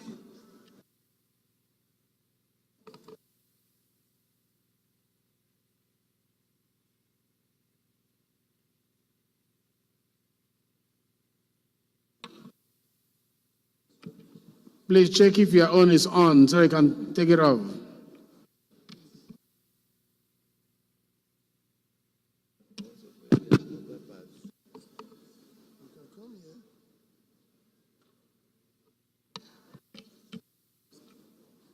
Okay, please bear with the technical department a little bit because they want to record you. They've gone to turn it on. Please bear with them. Speaker, this speaker is okay. Who is speaking? The speaker is okay here. If your mic is working, raise your hand, please. Okay.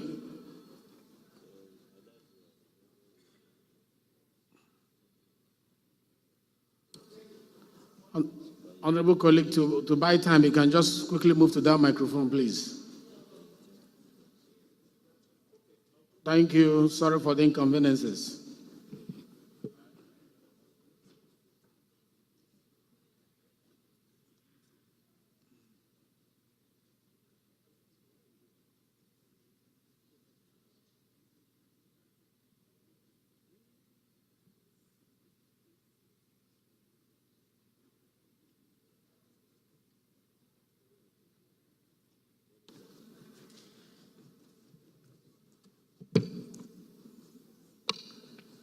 Thank you, Mr. Speaker. Honorable colleagues, I remain Anameru Dekeri, representing the good people of Isako Federal Constituency. Mr. Speaker, I am from Edo State. Mr. Speaker, I rise this morning to present a bill with a long title for an act to establish the Nigeria Solid Mineral Communities Development Commission, Bill number HB 1379. Mr. Speaker, dear colleague, I respectfully urge that this bill be allowed to be read for the second time. Thank you, Mr. Speaker. Thank you. Any seconder to this bill? Somebody whose microphone is working close by? Yes, Ambassador, you can second it since your microphone is on. Mr. Speaker, my honorable colleagues, I rise up this afternoon to second the bill raised by my honorable colleague, Dekeri. My name is Honorable Ambassador Peter Fanyuzo. I represent the good people of Nnewi North, Nnewi South, and the Ekusigo Federal Constituency. Thank you, Ambassador. Those in support of this motion say aye. Those against say nay. The ayes have it. Please lead your debate. Make it very short, straight to the point, so that we can accommodate others, please. Thank you once again, Mr. Speaker. This bill is a straightforward bill. We are all aware that Nigeria has recorded significant progress as a result of the legal framework this honorable parliament made, honorable chambers made for the petroleum sector that is now popularly known as Petroleum Industrial Act. Mr. Speaker, this bill aims to complement that important bill. This bill for an act to establish Nigeria Solid Mineral Community Development Commission is simply to promote inclusiveness by communities endowed with solid minerals, which in my view, almost every state of the Federal Republic of Nigeria is a potential solid mineral producing state. With the enactment of this bill, I want to believe that Nigeria will begin to diversify its economy, spread wealth. The level of hopelessness that we are witnessing today as a nation, where people wear suicide bomb as a result of near hopelessness. By the time they are aware that they are now critical stakeholders in the distribution of the wealth of the nation, I am not sure that any right-thinking person, a person with hope, will wear suicide vest to commit a heinous crime like we witnessed from one of our colleagues, Honorable Jaha, this morning.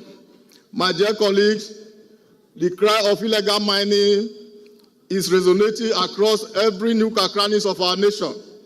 The other time I listened over the air, I heard from Oyo State, a state that is highly endowed with mineral resources, lithium, which is our emerging gold, is being mined illegally.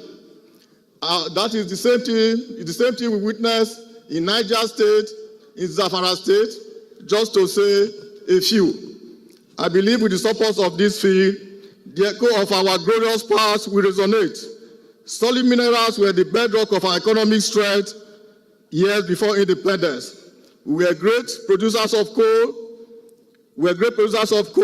and were titan in the tin trade, and even held the crown of the world leading producer of colobite. All these are so many other things that this country is endowed with.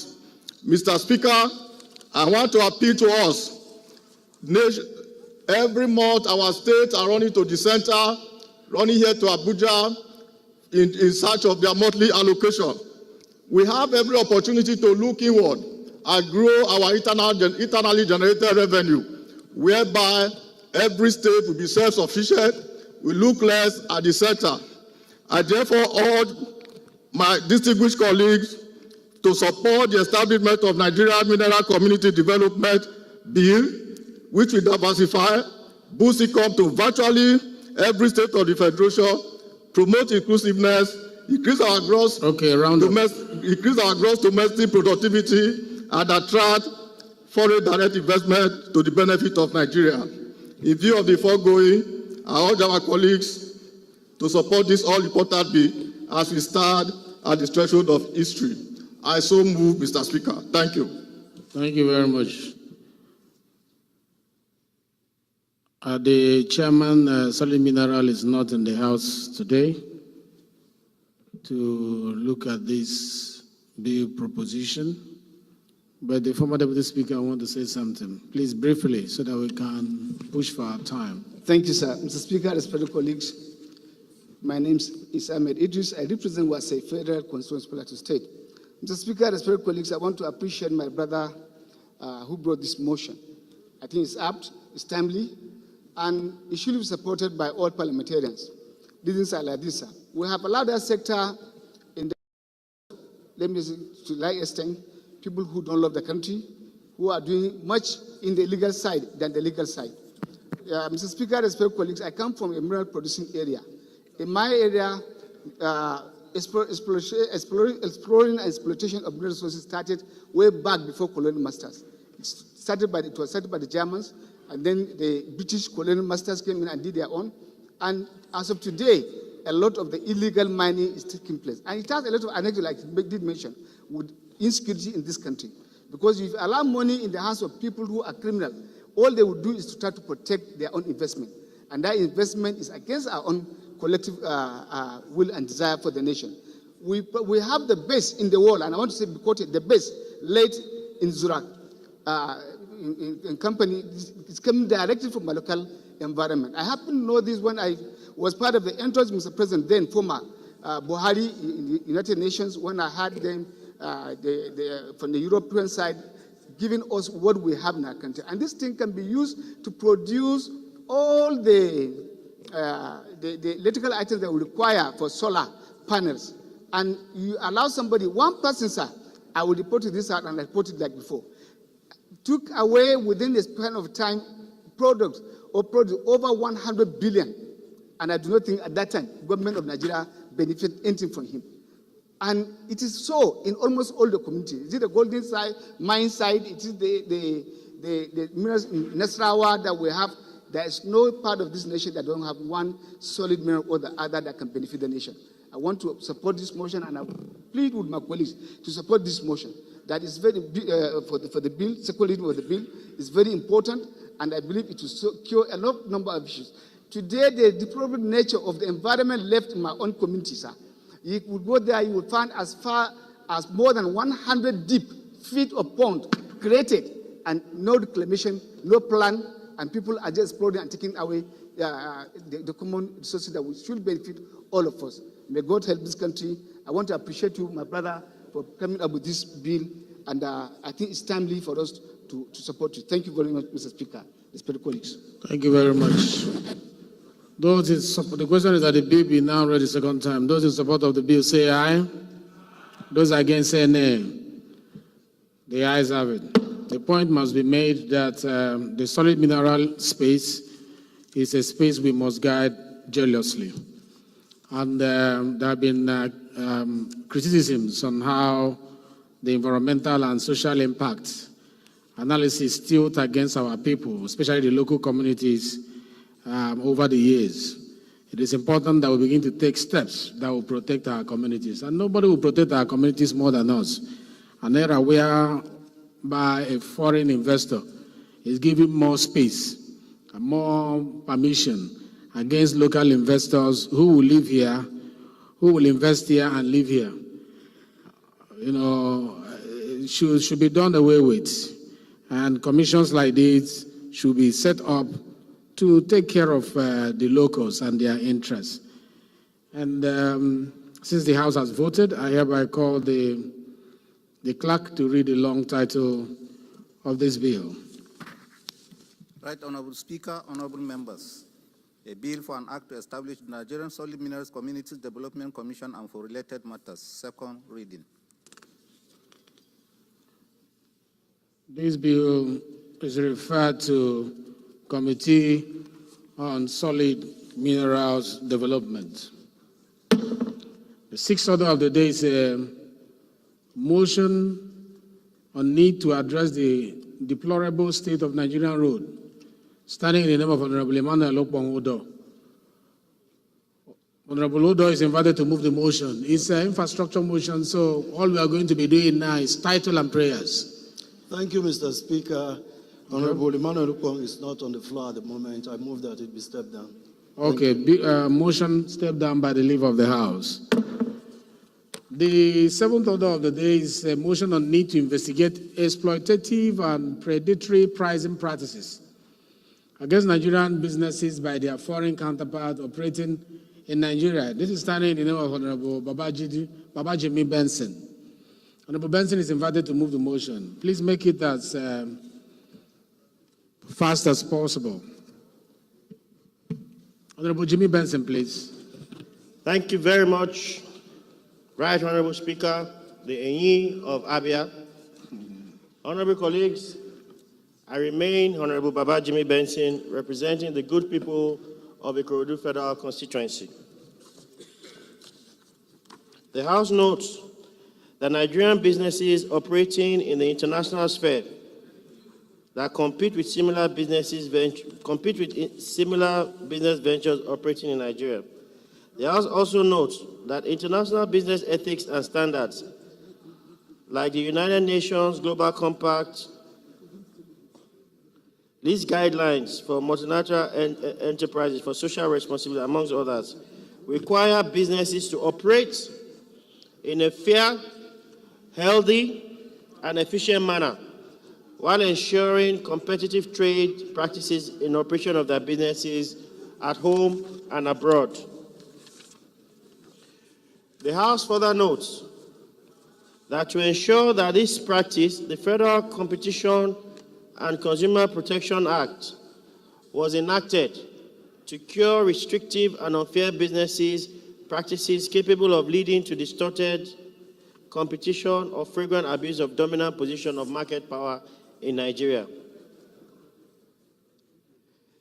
The House is further aware that some Nigerian businesses have suffered harsh and unfair competition and business relations with their foreign business counterparts. Cognizant that prior to the commencement of the Lagos-London route by Air Peace Airlines, below 1 million naira, foreign airlines like British Airways, Ethiopian Airlines, Virgin sold their one-way tickets for as high as 4 million naira. Also cognizant that as soon as Air Peace Airlines commenced the sale of their ticket at a lower price, other airlines dropped their prices far below that of Air Peace Airlines, supposedly with the intention of frustrating Air Peace Airlines' London route operations. Further cognizant that Dangote Oil Refinery and Petrochemicals Company is also currently being frustrated by IOCs in Nigeria by denying them crude and other unfair business practices, thereby threatening its survival. Concerned that whenever they agree to sell crude to Dangote Refinery, the IOCs sell at high premium prices, far above the market price, thereby forcing Dangote to import crude from other countries as far as the United States with its attendant higher costs. Also concerned that apart from these predatory pricing practices and other unethical business practices adopted by the foreign airlines and IOCs, Nigerian businesses have also been subjected to other unfair treatment, both home and abroad, in an effort to disrupt their smooth operations. Further concerned that it appears that the objective of these foreign multinationals is to ensure Nigeria remains at their mercy by patronizing only their services or exporting crude oil and importing refined petroleum products, thereby making Nigeria and sub-Saharan Africa perpetually facing unemployment and poverty, while they create wealth for themselves at our expense. Worried that these acts of unfair and unfavorable business have led to the closure of some erstwhile thriving businesses that provide better alternatives to Nigerian customers at a cheaper rate. Also worried that this remains unchecked, Nigerian businesses like Air Peace Airlines will continue to suffer these unfair competitive practices that will adversely affect their operation and ability of customers to get quality services at affordable prices. The House resolves to urge the Federal Competition and Consumer Protection Commission to immediately investigate and halt unfair business practices perpetrated by certain foreign businesses operating in Nigeria. Mandate the Committees on Aviation, Commerce, and Petroleum, upstream and downstream, to investigate the circumstances surrounding the predatory pricing practices and unethical business competitive behaviors by foreign airlines and IOCs, and report within 4 weeks for further legislative action. Further mandates the House Committee on Legislative Compliance to ensure strict compliance. I so move, Honorable Speaker. Thank you very much. Any seconder to this motion? Yeah, let's second it and then we can amend. Honorable Amo Bioga. Thank you, Mr. Speaker, my honorable colleagues. My name remains Honorable Amo Godwin Oga. I represent Nigeria through the good people of Isukwato and Umunnochi Federal Constituency. Mr. Speaker, I'm from Abia State. Mr. Speaker, I rise to second this motion, ably moved by my brother and friend. I so second. Thank you. Good. Before I put the question, there's an amendment. My palace, please. Thank you, Mr. Speaker. Honorable colleagues, Kabir Ahmadu My Palace is my name. I represent the entire people of Bosot Saipe Federal Constituency. Mr. Speaker, I'm from Zamfara State. Mr. Speaker, my amendment is on prayer 2. I want to amend prayer 2, where the mover said that to mandate the committees on aviation, commerce, petroleum upstream and downstream.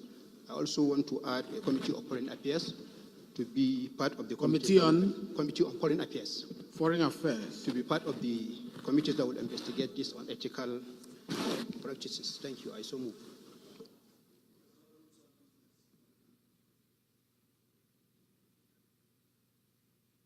Any seconder to that amendment? Yes, my brother Eshed. Thank you, Mr. Speaker. Mark Iset is my name. Speaking for the good people of Uyo, Uruan, Seratai, and Ivesipo Sultan Federal Constituency. Mr. Speaker, I'm from Akwa Ibom State. I rise to second the motion for the amendment as moved by my honorable colleague. I so second. Those in support of this motion say aye. That is amendment this time. Those against say nay. The ayes have it. Those in support of the motion as amended say aye. Those against say nay. The ayes have it. This motion is referred to the Committees on Aviation, Commerce, Petroleum, Upstream and Downstream, as well as Committee on Foreign Affairs and Legislative Compliance.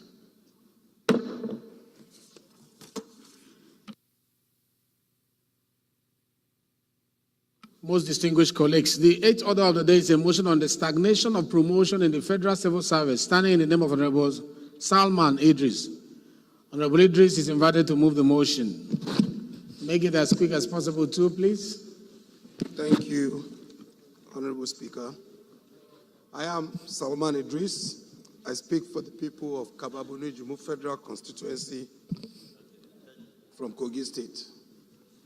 The House notes that Section 169 of the Constitution of the Federal Republic, 1999 as amended, provides for the establishment of the Civil Service of the Federation, while Section 170 provides for establishment of the Federal Civil Service Commission. Aware that the Civil Service is an organ of government headed by the Head of Service of the Federation, responsible for the leadership, management, and capacity development of the Federal Civil Service, which is the engine room of government and administrative machine for implementation of government policies and programs of the federal government. Also aware that promotions are essential for the career progression of civil servants, which serves as a motivational Chairman rules, please approach the chair. For productivity and performance. The House notes that over the years, stagnation in promotions across ministries, departments, and agencies of government have resulted in loss of service delivery, decline in highly specialized skills, and low level of productivity and performance, employees' unrest, corruption, and dampened morale. Further aware that the civil service requires a comprehensive reform prioritizing timely and fair promotions and remunerations to align with global best practices. Cognizance that promotion stagnation in civil service require urgent intervention to achieve government policies and programs. Consider that civil servants who undergo mandatory examinations are promoted nominally but not financially, despite adequate recurrent expenditure in the annual appropriations budget for ministries, departments, and agencies. Disturbs that the promotion stagnation affect the career of an officer in civil service, as every civil servant is expected to reach his peak within 35 years in active service or by the retirement age of 60 years.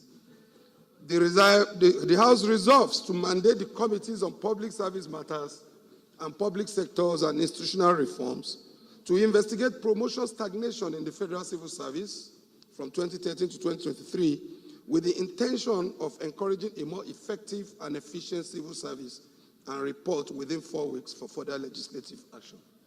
Thank you, Mr. Speaker. Thank you very much. Any seconder to this motion?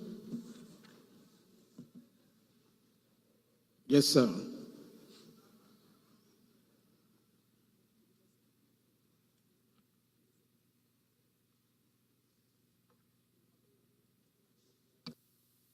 Your mic is not working? Let's use those whose mic is. Any other person whose mic is working? Yes. Lalo, is your mic working? Okay.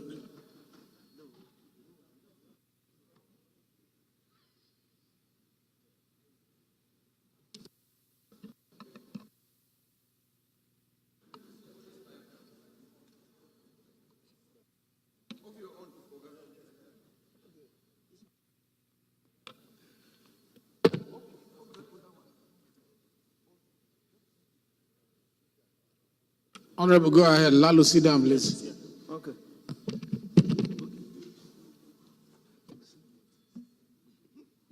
Lalo, off your own mic. Allow the gentleman to use it. Thank you, able chair, able speaker, my honorable colleagues. My name is Honorable Isa Muhammad Anka. I want to second this motion heavily moved by Honorable Salma Idris. I so second. Thank you very much. Thank you very much. Amendment. Mr. Speaker, respected colleagues, my name is Ahmed Idris. I represent Wasefere constituency, Plateau State. Mr. Speaker, respected colleagues, in line with the outstanding order on page 168, particularly B, investigating complaints of non-compliance with federal character, which promotion also has something to do with that. I want to include, ask the House to please kindly include a committee on federal character in this exercise. Thank you, sir. I totally agree with you. Any seconder to this motion? Yes, sir. Thank you, Right Honorable Speaker. My name is Salis Yusuf Majigiri. I represent Mashidusi Federal Constituency. Mr. Speaker, I'm from Katsina State. I rise to second the amendment as ably moved by former presiding officer, Honorable Idris Wase. I so second. Those in support of this amendment say aye. Those against say nay. The ayes have it. Those in support of the motion as amended say aye. Those against say nay. The ayes have it. This motion is referred to the Committee on Public Service Matters, Public Sector and Institutional Reform, as well as Federal Character Committee of the House. The ninth order of the day is a motion on need to constitute the National Council of Public Procurement as prescribed in the Public Procurement Act 2007, standing in the name of Honorable Murphy Osaro Omori. Honorable Omori is invited to move the motion. Thank you, Mr. Speaker. Thank you. Respected honorable colleagues, I am Honorable Murphy Osaro Omori. I speak for and on behalf of the good people of Ego Ekpebaka Federal Constituency. Mr. Speaker, I'm from Benin City, Edo State.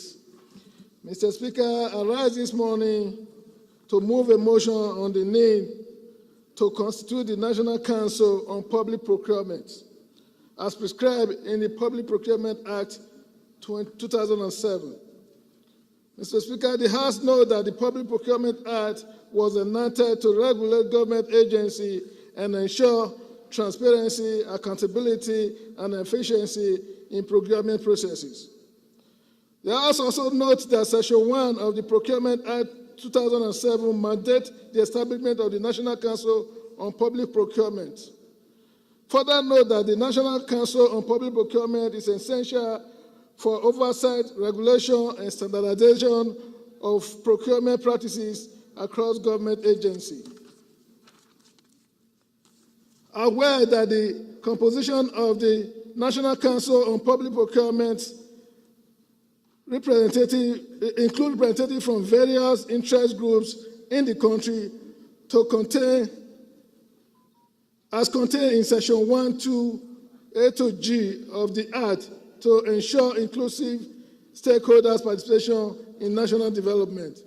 Concerned that the absence of the National Council on Public Procurement undermines the objective of the Act and hampers procurement processes. Worried that the last administration of Umaru Yar'Adua, Goodluck Jonathan, and Muhammadu Buhari has refused to inaugurate the National Council on Public Procurement as prescribed by the Act. The state that the Federal Executive Council has continued to usurp the most important function of the National Council on Public Procurement. Cognizant of the need to constitute the National Council on Public Procurement in accordance with the Section 1 of the Public Procurement Act 2007, which is crucial for transparency, accountability, and efficiency in government procurement processes. The House therefore resolved that to urge the President and the Commander-in-Chief of the Armed Forces of the Federal Republic of Nigeria to constitute the National Council on Public Procurement in accordance with the provision of the Act. And two, mandate the Committee on Public Procurement to ensure compliance. I so move, Mr. Speaker. Thank you very much. Any seconder to this motion? Any seconder? Yes, Doctor. Mr. Speaker, honorable colleagues, I remain Dr. Midala Usman Balami. I represent the good and dynamic people of Askira Uba Hawul Federal Constituency. Mr. Speaker, I rise this afternoon to second this motion as moved by my colleague. I so second, Mr. Speaker.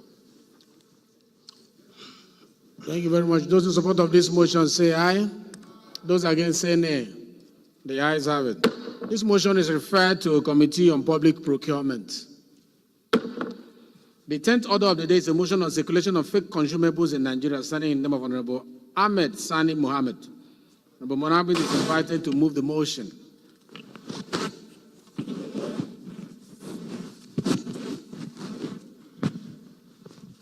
Go ahead, Honorable Mohammed. Go ahead. We don't have time. Thank you very much, Mr. Speaker, honorable colleagues. I remain Honorable Muhammad Ahmed Sani, and I represent the very good people of Bakura Murado Fair constituency. I'm from Zamfara State. I rise to move a motion on menace of circulation of fake consumables in Nigeria. The House notes that in the fourth quarter of 2023, Nigeria experienced an insurgency involving daily patronage of fake consumables such as drinks, drugs, cooking spices, beverages, and baby food, which caused health issues and discouraged local manufacturers and importers of genuine products in the country. Aware that in December 2023, the National Agency for Food and Drug Administration and Control intercepted counterfeiters involved in the production of consumables worth about 750 million naira. Also aware of the recent report by the United Nations Office on Drugs and Crime, which revealed that fake and substandard drugs kill about 500,000 persons in sub-Saharan Africa each year. Worried about the potential health complications and economic impact of counterfeit products on Nigerians heightened by contaminated consumables, informed by a global consultancy, PricewaterhouseCoopers, where it is estimated that Nigeria may lose approximately 200 billion naira annually to counterfeit medicines, excluding substandard ones. The House therefore resolves to urge NAFDAC and Standard Organization of Nigeria and manufacturing drugs factories to establish more efficient channels in every state and local government to verify and monitor products before circulation. We intensify efforts to identify culprits distributing or producing counterfeit goods and fully punish them according to the law, and regularly engage and sensitize consumers on digital codes or icons that indicate the authenticity of the products. Finally, mandate the committees on National Agency for Food and Drugs Administration and Control and legislative compliance to ensure implementation. I so move. Thank you very much. Any seconder to this motion? Yeah, Anu Konkwo Jr. Honorable.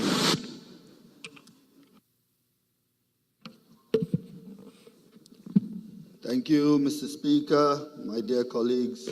My name is Honorable Uchenna Harris Okonkwo. I speak for the people of Idemili North and South Federal Constituency, that is in Anambra State. Mr. Speaker, I rise to second this motion, ably moved by my brother, Honorable Ahmed. I so second. Thank you very much. Those in support of this motion say aye. Those against say nay. The ayes have it. This motion is referred to Committee on National Agency for Food and Drug Administration and Control and Legislative Compliance. The 11th order of the day is a motion on the need to address the recurring incidents of harassment, intimidation, and extortion of international passengers at the Port Harcourt International Airport, Omagwa, Port Harcourt, standing in the name of Honorable Boniface Emerengwa. Honorable Emerengwa is invited to move the motion. Thank you, Mr. Speaker.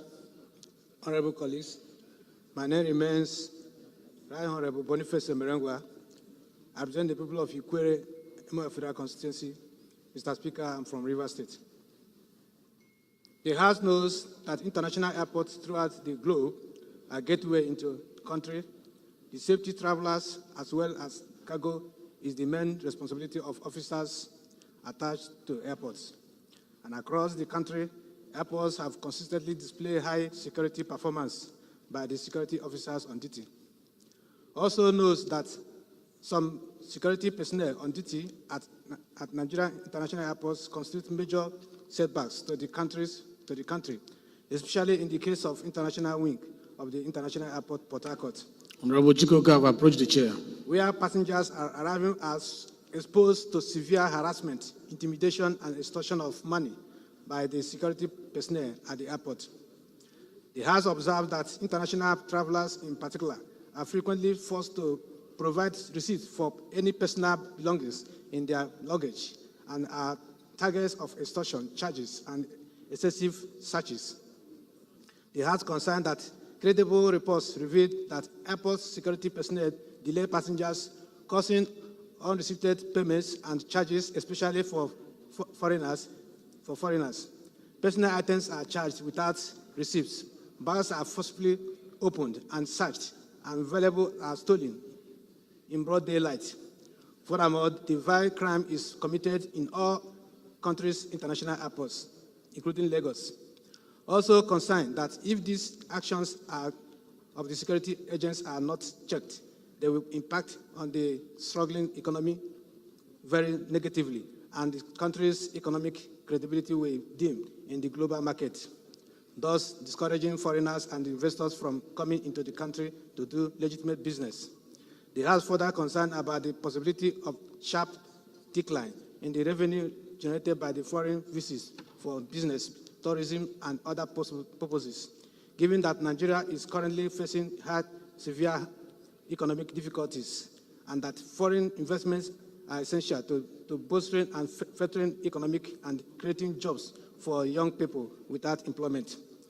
The House is cognizant of the fact that the country's monopolistic economic necessitates the participation of foreign investors to boost economic growth and increase the gross GDP. The House resolves to, 1, to urge the Minister of Aviation to launch an investigation promptly in order to bring the perpetrators to justice, thereby acting as a deterrent and preserving the credibility of the countries in the global community. And 2, mandate the Committee on Aviation within 7 days to investigate the activities of the security personnel attached to the international wing of the airport nationwide, bringing the culprits to face the law and reports within 4 weeks of the further legislative action. I so move. Thank you very much. Any seconder to this motion? Yes. Thank you, Mr. Speaker. I remain Honorable Chief Dr. Billy Famous Adesuwa Sawaru. I represent the good people of Orenwo Federal Constituency of Edo State, a very proud Benin chief. Mr. Speaker, I rise this afternoon to second the motion ably moved by my colleague, Honorable Boniface Emegwa. I so second. Thank you. Amendment, my palace. Thank you, Mr. Speaker. Honorable colleagues, Kabiru Amadou Palace is my name. I represent the entire people of Bosos IP Federal Constituency. Mr. Speaker, I'm from Zamfara State. Mr. Speaker, my amendment is, I want to amend the heading of this motion. The heading said that need to address the recurrent incidents of harassment, intimidation, and extortion of international passengers at the Port Harcourt International Airport. My amendment is I want to make it at the Nigerian International Airport, Mr. Speaker. My reason of bringing this, Mr. Speaker, I think weeks ago, some of us saw a video clip on social media circulating where one woman, a foreigner, complaining bitterly about this highest level of intimidation, extortion, unaccommodative behaviors of some workers of our international airport. Mr. Speaker, this motion is very important, it's apt, and it's timely. That's why I think it's necessary for me to make this amendment to include all our international airports on this matter. Thank you so much. I so move. Thank you very much. This mover of the motion, do you have any objection to that? Are you okay with it? Mr. Speaker, I have no objections. Okay, that's the amendment. Any seconder to this amendment? Yes, Honorable Maki. Thank you, Mr. Speaker, my honorable colleagues. I'm Abubakar Maki Eleman. I'm from Jigawa State. I represent Madam Kauga, my federal constituency. Mr. Speaker, I rise to second the motion as amended by my honorable colleagues, Kabiru Mepalas. I so second. Thank you, Mr. Speaker. Those in support of this amendment say aye. Those against say nay. Amendment, Mr. Amendment. The ayes have it. Another amendment? Yes, please. Yes, please. Honorable Nole, good to have you around. Mr. Speaker, distinguished colleagues, Nolimunaj is my name. Nkano East West Federal Constituency. I'm from Enugu State. I'm former chairman aviation. Yes, Mr. Speaker. Mr. Speaker, I think when the resolve to urge the Ministry of Aviation to launch an investigation. You see, at the airports, it cannot be only aviation. You need to add Ministry of Internal Affairs, Interior, because that's where you have you also need to add customs. You need to add immigration. So Interior is important. Yes, Interior. So please, let me just put it this way. Urge the Ministry of Aviation and Ministry of Interior and Nigerian Customs and Immigration to they are part of Interior. Ministry of Aviation and Interior. Yes. To launch an investigation, just to add the Interior, please. Is it for them to launch their investigation or our own committee to investigate them?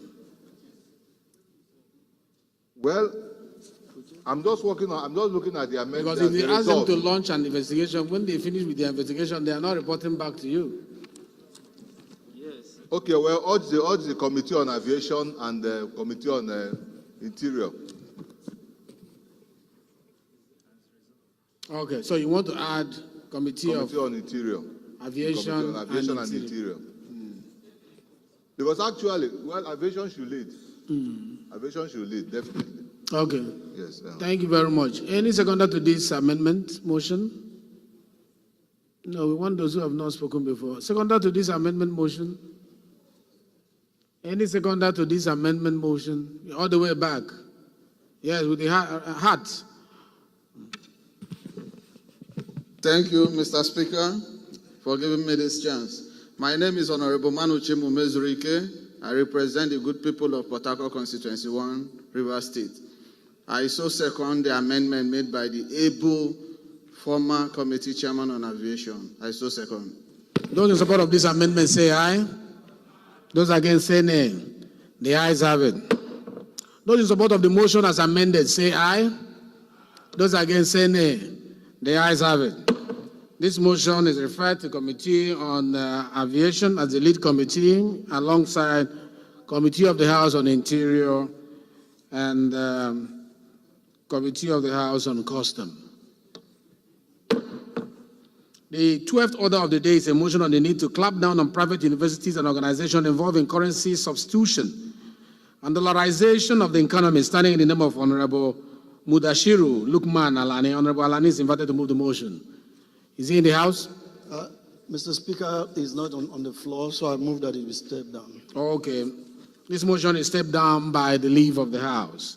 The 13th order of the day is a motion on the need to investigate the administration of public revenue and expenditure of West African Examination Council from 2018 to 2023, standing in the name of Honorable Amobi Godwin Oga.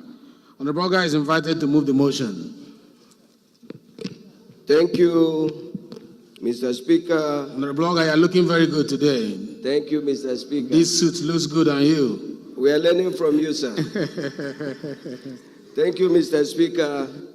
My honorable colleagues, my name remains Honorable Amobi Godwin Oga. I represent Nigeria through the good people of Isukwato and Umunnochi Federal Constituency. Mr. Speaker, I'm Uturu man from Abia State. Mr. Speaker, I rise to move a motion on urgent need to investigate the administration of public revenue and expenditure of the West African Examination Council from 2018 to 2023. The House knows that the West African Examination Council, WAEC, locally is fully treasured funded from the Federation account. Also know that the Section 80, Subsection 4 of the Constitution of the Federal Republic of Nigeria, 1999, as amended, states that no monies shall be withdrawn from the Consolidated Revenue Fund or any other public fund of the Federation except in the manner prescribed by the National Assembly. Consequently, all funds received as examination fees from candidates for registrations are considered public funds, Mr. Speaker. Observe that the Council, in addition to its statutory allocation, obtained a credit facility of 5 billion naira from First Bank Limited in 2022, though repaid the credit facility within the same year, but there was no full disclosure as to the purpose of the loan in its financial statement. The House knows that by virtue of Section 89, subsection 1C of the 1999 Constitution, for the purpose of any investigation, the Senate, the House of Representatives, or a committee appointed shall have the power to summon any person in Nigeria to give evidence at any place or produce any document or other thing in his position or under his control. The House is worried that as of January 12, 2019, WAEC has an investment of 2,974,510,000 units of shares worth of 1,455,000,000 naira in Megatons West Africa Limited, a company that engages in the business of printing security and confidential documents. An additional investment of 32,255,000 naira was made in the same year, bringing the total value of the investment of 1,487,255,000 naira as of 31st December 2019. However, the company suddenly went into the liquidation process, and lots of provisions were made for impairment of the investment in line with the internal financial reporting standard. The House is aware that 899,375,000 naira provisions for impairment were made on the total investment, and it represents 60% of the total investment. This is huge loss that calls for questions as to why a proper investment decision was not made ab initio. The House also aware that WAEC proposed expenditure for the year 2024 is 42.9 billion naira, whereas the IGR projection is 32 billion naira. The House is cognizant of the need for the National Assembly to thoroughly appropriate WAEC's humongous IGR to scrutinize Council's past financial statement and debt collection from the state government to avoid further wastage of public funds and contradict accountability and prudence stewardship. The House therefore resolved to mandate the Committee on Basic Education Examination Body to do the needful for the West African Examination Council to subject its year 2024 IGR for appropriation and approval. 2, to mandate the Committee on Basic Education Bodies to investigate the annual IGR collected by the West Africa Examination Council from 2018 to 2024 and examine the financial books, records, and financial statements of the Council from 2018 to 2023 to ascertain compliance with the existing laws governing the administration of public funds and report within 4 weeks for further legislative action. Thank you, Mr. Speaker, for this great opportunity. I so move.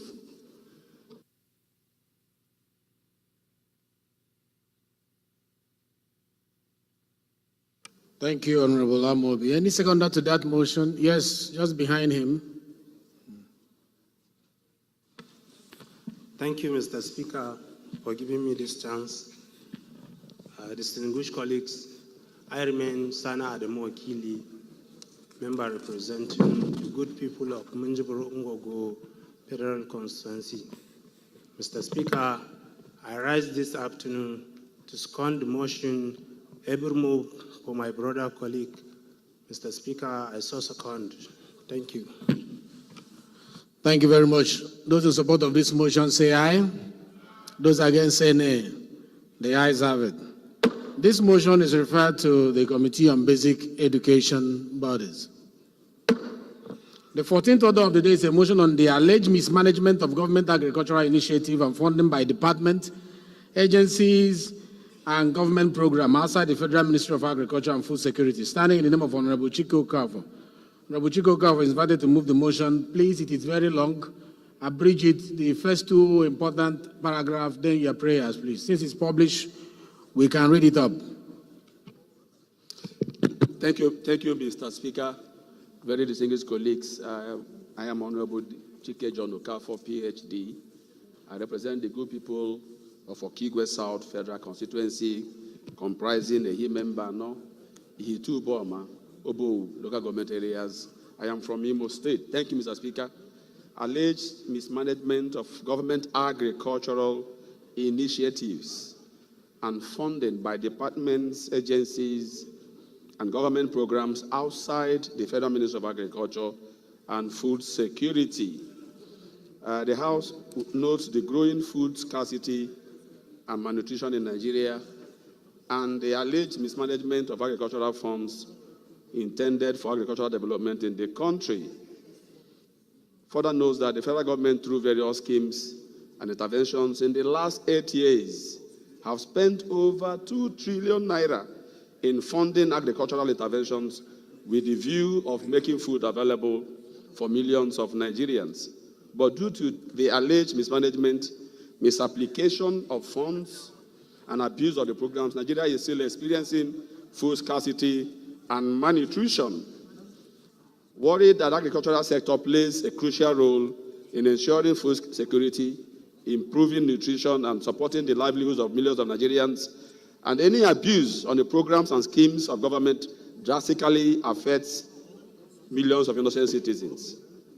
Cognizance of the need to investigate government agricultural interventions and funding allocated to departments, agencies, schemes, and programs outside the Federal Ministry of Agriculture and Food Security to ensure transparency, accountability, and effective resource utilization.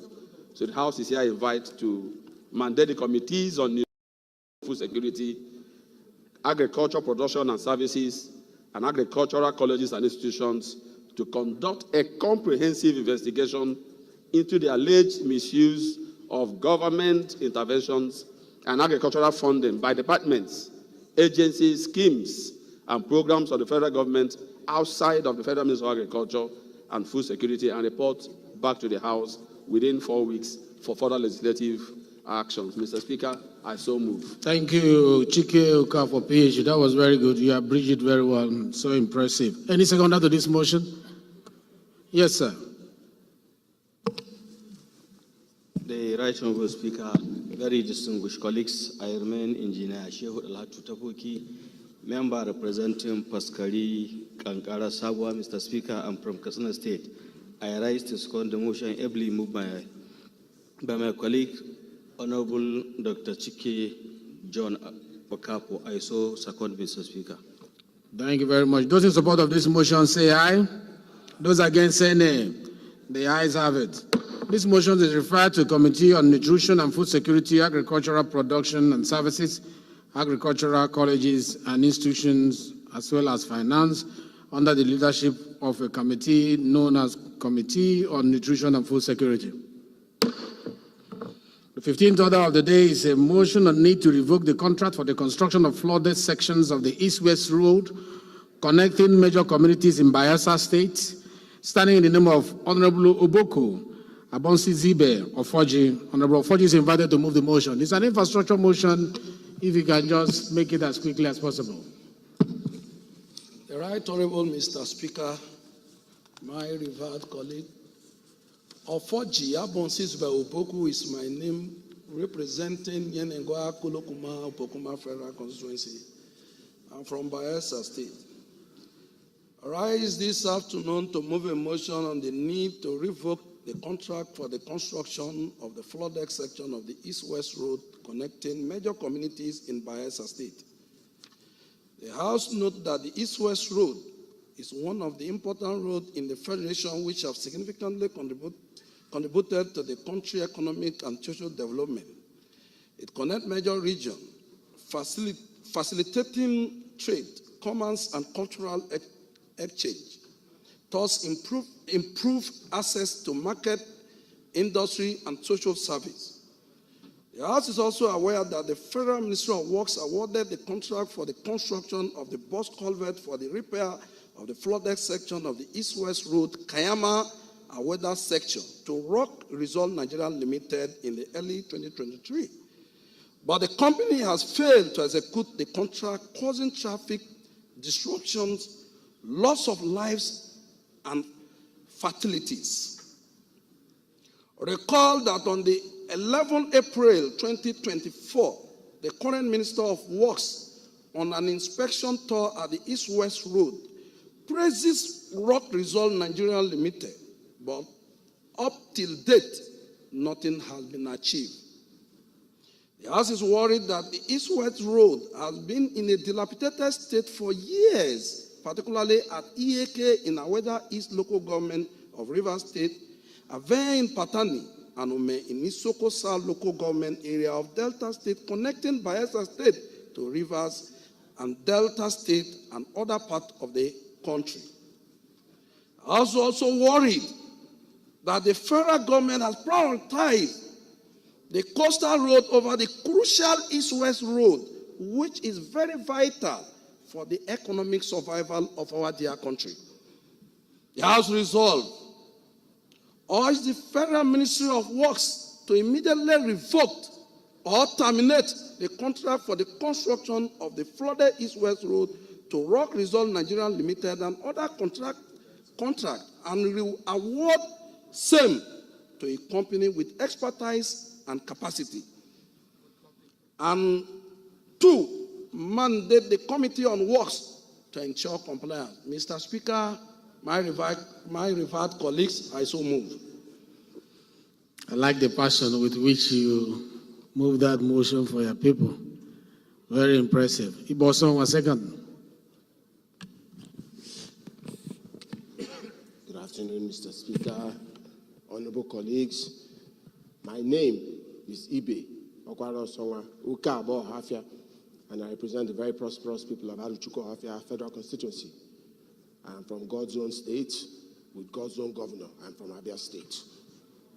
Mr. Speaker, I rise to second this motion, ably moved by my brother, Honorable Lofoji.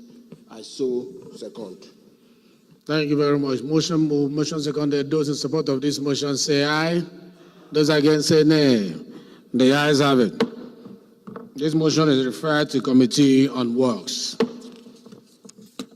Honorable colleagues, that is the last motion of the day, and I want to thank you for staying true just a little more, and we'll be done here. The next business of the day is consideration of report. The 16th order of the day is consideration of 5 reports standing in the name of the House Leader. Leader is invited to move for their consideration. Mr. Speaker, I'm Professor Julius C. Hamagere, ON DSSRS. I rise to move that the House to consider the 4 reports in the order paper. I so move.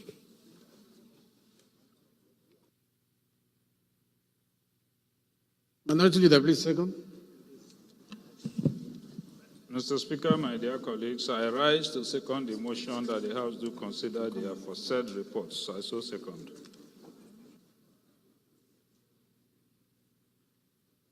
Those in support of this motion say aye. Those against say nay. The ayes have it. Leader, please move that the House do resolve into the Committee of the Whole to consider the bills. Mr. Speaker, I rise to move that the House, yes, we are expecting, do resolve to Committee of the Whole to consider the reports in the other paper. I so move. Please, Minority Leader, please. Mr. Speaker, I rise to second the motion that the House do resolve into committee of the whole. I so second. Those in support of this motion say aye. Those against say nay. The ayes have it. The House hereby resolve into the committee of the whole. Please, members are asked to come forward, those who are behind, so that you can participate fully in the consideration of resolve. You can move forward to the front.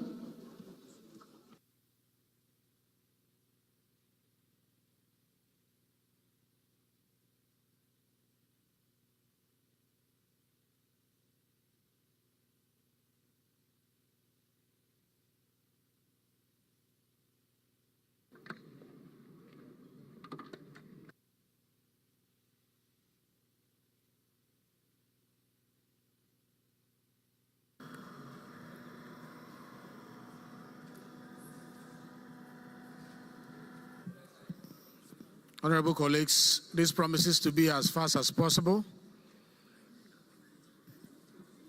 I urge especially new members to stay behind so that you can learn more during consideration of report. It's very important.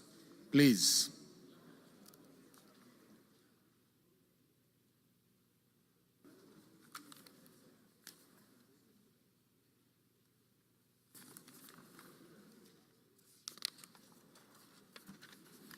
Most distinguished colleagues, the first bill to be considered is for an act to repeal the Federal College of Dental Technology and Therapy Act, number 8, 2017, and enact the Federal University of Dental Technology and Therapy, Enugu Act 2024 to make comprehensive provision for management and administration of the university and for related matters. I invite the leader to move the synopsis of the bill. Leader, please, 1 minute. I know it's education. You would like to speak like a professor. Please, 1 minute.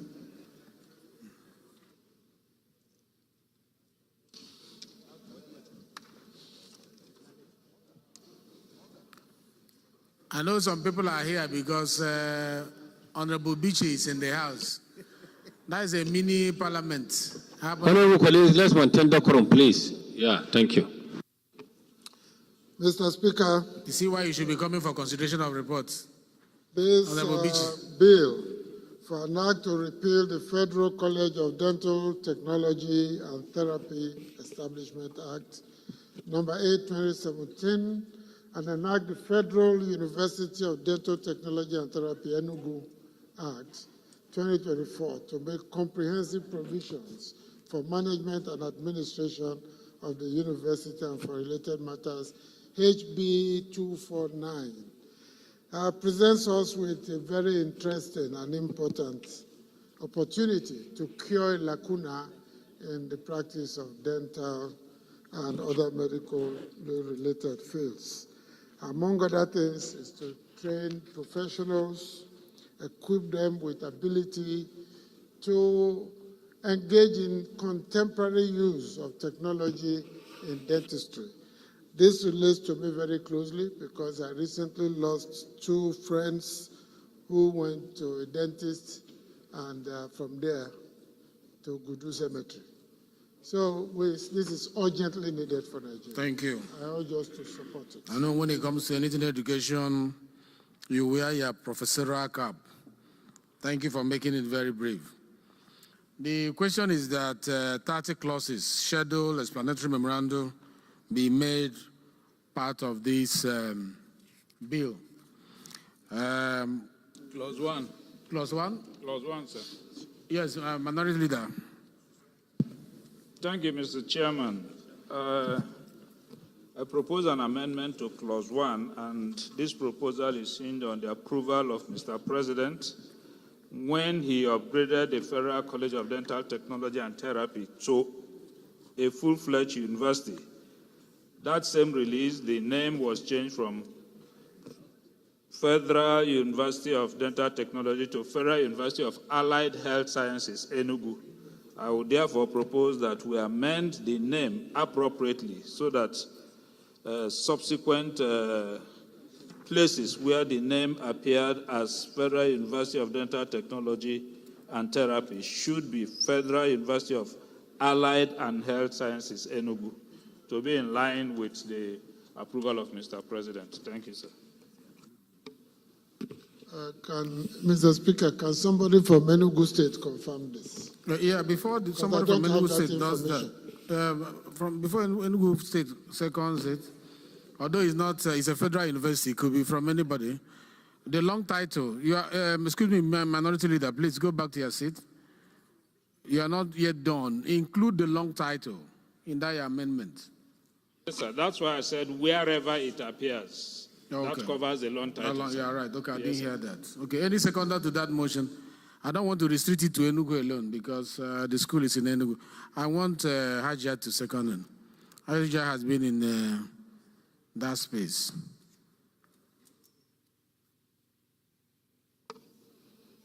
The Chair, Honorable Deputy Speaker, Honorable Members of the Parliament. Honorable Chairman, I'm sitting as Chairman now. Honorable Chairman, I do second the recommendation passed by the Minority Leader. I so second. Thank you. Motion has been moved for the amendment, and this has been seconded by our own very dear Hajia. Those in support of this amendment say aye. Those against say no. The ayes have it. So, clause 1 as amended, carried. Clause 2. Clause 1 as amended, carried. Clause 2. 3 to 10. 10 to 15.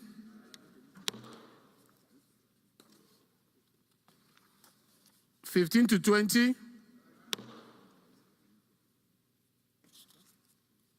21 to 30.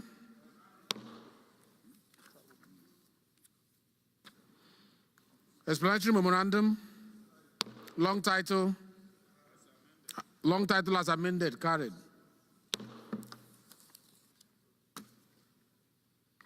Most distinguished colleagues, the second bill to be considered is for an act to, shadows please. The second bill to be considered is for an act to establish Chartered Institute of Auctioneers to provide for the control of its membership and to promote the practice of auctioneers in Nigeria and for related matters. I invite the leader to give the synopsis of the bill. Leader, please. Thank you. Mr. Chairman, when this came up for second reading, I think we made it very clear that it was important to set proper standards, register members, publish the membership list from time to time, provide opportunity for training and reconcile the trainings of local auctioneers and foreign trained auctioneers, in addition to providing consultancy services to workshops, seminars, and others. This is exactly what this bill seeks to have approval for. The question is that 23 clauses, schedules, plenary memorandum, and the long title of the bill be made part of this act. Clause 1 to 10, 10 to 20, 21, 22, 23, explanatory memorandum, shadows, the long title.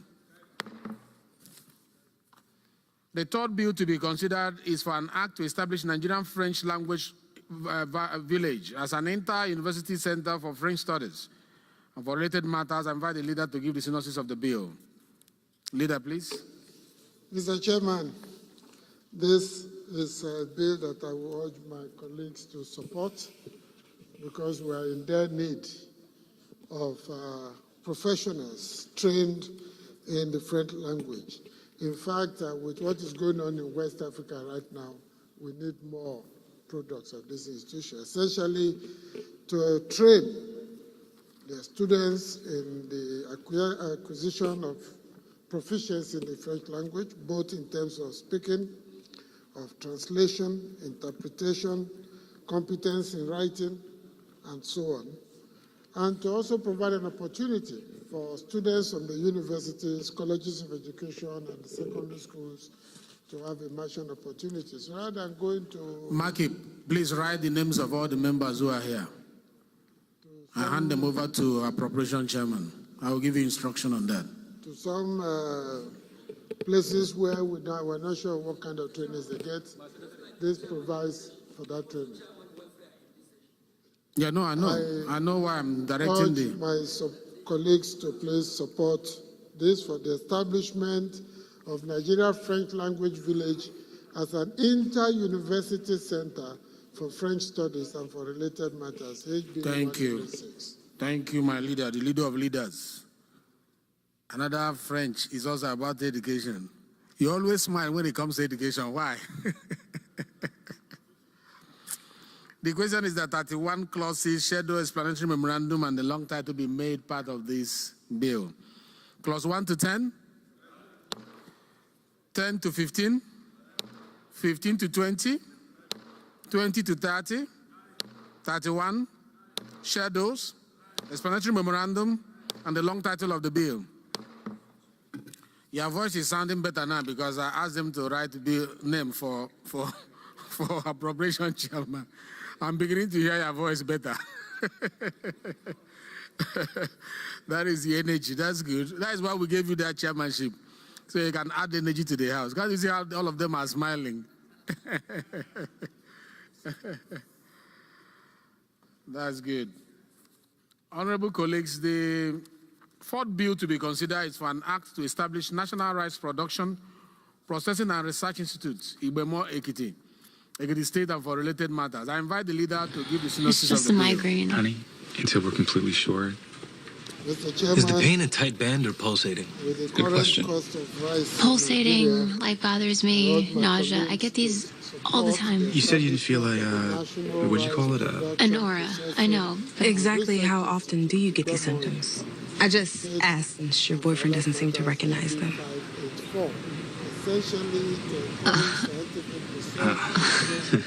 Zane and I have only known each other for 8 days. It moved fast.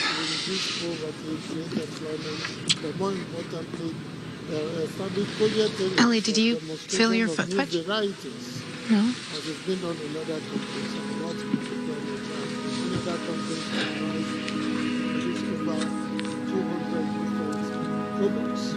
Positive Babinski? What does that mean?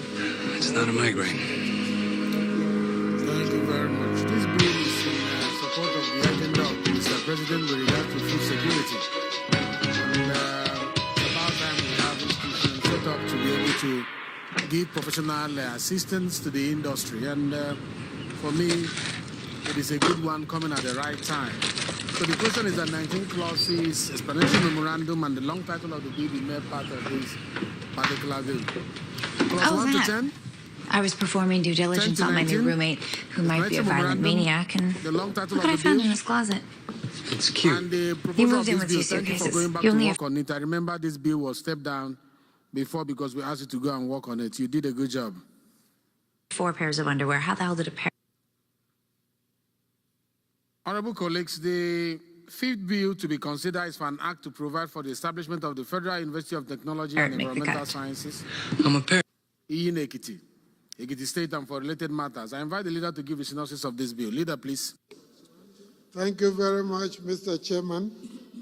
The bill for an act to provide Jimmy for the Buffett. establishment of the Federal University of Technology and Environmental Sciences in Ekiti, essentially to promote environmental technology, environmental chemistry, and allied disciplines, but more importantly, to create an opportunity for people to study the principles and practice of sustainable development, which represents a very critical aspect of current balanced ecology. I suggest that Enthusiast. The Margaritaville guy? He has other far better songs, but yes, the Margaritaville guy. conclude the third reading. I so propose, Mr. Chairman. Thank you, Leader of Leaders. That brings me luck. I'm scared to think what your life would be like without him. Bill, today is your day. The question is that 31 clauses, shadows, explanatory memorandum, and the long title be made part of this bill. Can I have it back? Those who come late, they should not write their name. Please take note.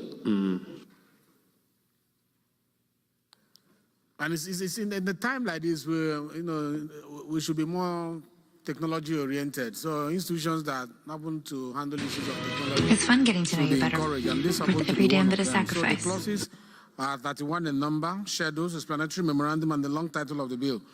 So the question is that they be made part of this bill. Clause 1 to 10, 10 to 20, 20 to 30, 31, explanatory memorandum, the long title of the bill,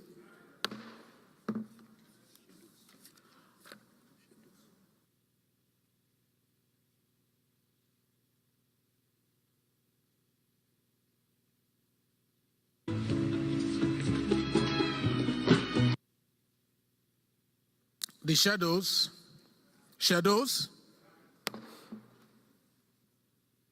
I'm sure the chairman rules and business. This is one of your luckiest days. He insisted I must do the other paper till the end, and this is the last part. I'm sure you're happy today. Keep a good job. I'll refer to plenary to consider a report from the committee of the whole. Mr. Chairman, I rise to move that the House do revert to plenary. I was demonstrating a torch lift this morning. House as Speaker. Thank you very much. Minority Leader, please. Mr. Chairman, my dear colleagues, I rise to second the motion that the House do revert to plenary to consider report from Committee of the Whole. I so second. Thank you, Leader. Thank you, Minority Leader. Moving and seconding. Those in support of the motion that the House do you're revert a to dancer? plenary to consider God, report no. from the Committee of the Whole, say aye. Those against, say nay. The ayes have it. The House hereby reverts to plenary to consider report from the Committee of the Whole. Maki, be mindful of those that were texted as you compile the names. Like the CEO. At my age, I'd be the Betty White.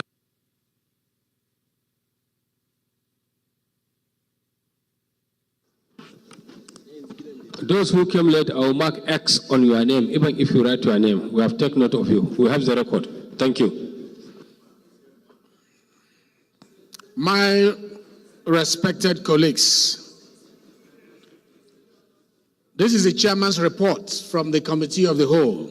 The House and Committee of the Whole considered the report on a bill for an act to repeal the Federal College of Dental Technology and Therapy Act number 8, 2017, and enact the Federal University of Dental Technology and Therapy Enugu Act 2024 to make comprehensive provision for management and administration of the university and for related matters, and approve clauses 1 as amended, clauses 2 to 30, the schedules, explanatory memorandum, and the long title as amended of the bill.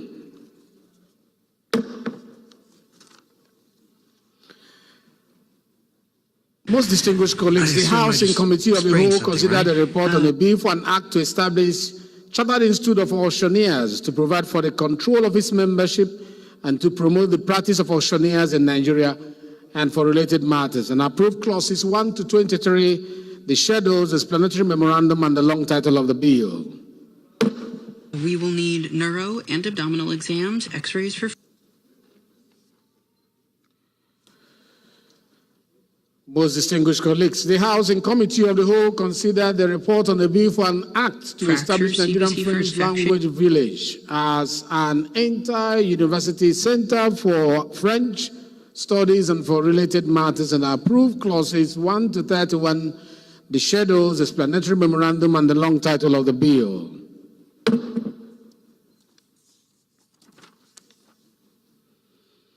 My respected colleagues, the House and Committee of the Whole considered the report on a bill for an act to establish National Rice Production, Processing and Research Institute, Igbemo, Ekiti State, and for related matters, and approve clauses 1 to 19, explanatory memorandum, and the long title of the bill.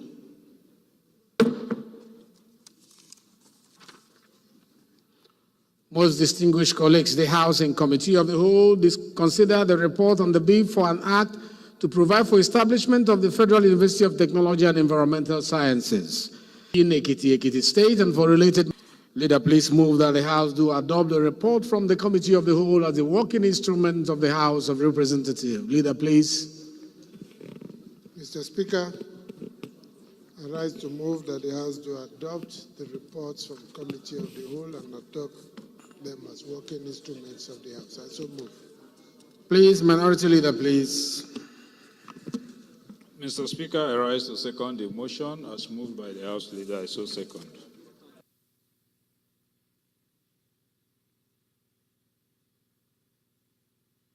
Those in favor of the adoption of the report as proposed by the Leader of the House and seconded by the Minority Leader of the House, say aye. Aye. Those against, say nay. The ayes have it. The report of the Committee of the Whole is hereby made a working instrument of the House of Representatives. Leader, also please move that the House do adopt the vote and proceedings of today's section, because we are not going to be here tomorrow and next tomorrow. So it will become part of the working instrument of the Parliament. Thank you, Mr. Speaker. I rise to move that the House do adopt the votes and proceedings of today's sittings. Minority Leader, please. Thank you. Minority Leader, please. Mr. Speaker, I rise to second the motion that we do adopt our votes and proceedings. I so second. Those in support of the motion that we do adopt our votes and proceedings of today's section, say aye. Aye. Those against, say nay. The ayes have it. Before we call for a motion for the adjournment of today's section, let me mention that we are very grateful that you were able to stay with us till 3 o'clock. We also apologize that we kept you longer than expected. The reason being that we had a lot that had piled up before now. But I'm happy that we're able to sort out all that we set out to sort out today.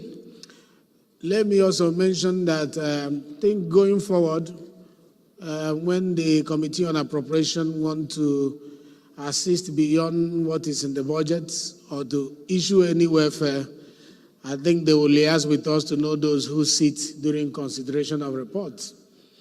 That way we'll be able to have this full house and even more than this on a regular basis. I am using the gavel on this. Take notes. Chairman, Committee on Appropriation, take notes.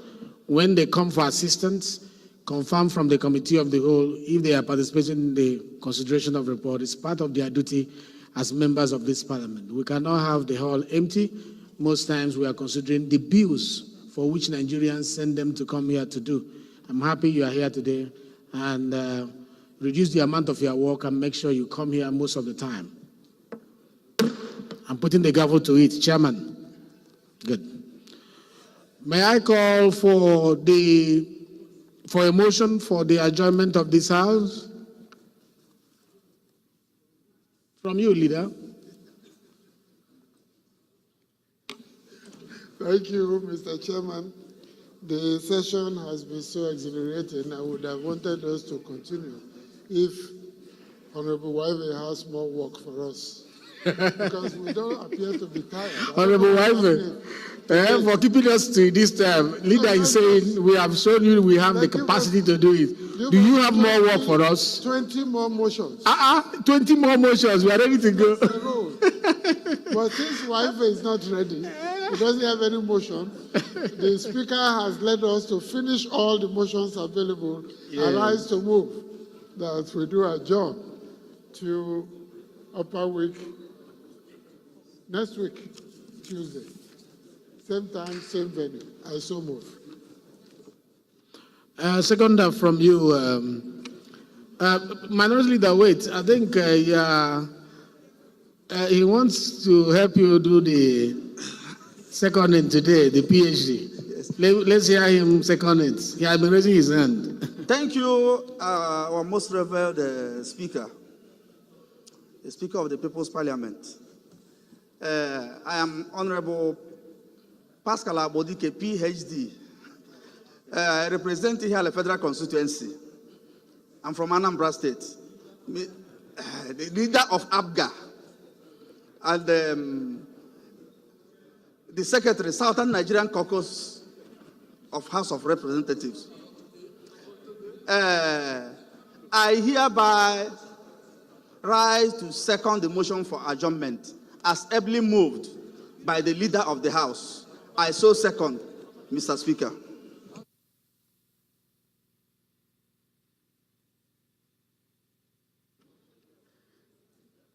This PH won't intimidate us. Mr. Speaker. Yes. So what of PhD by marriage? So people can take All right, the motion has been moved by the leader and seconded by our own renowned PhD, the leader of ABGA in the House. Yeah. Those in support of this motion say aye. Those against say nay. The ayes have it. The House is hereby adjourned till Tuesday next week, same time, same place. I didn't.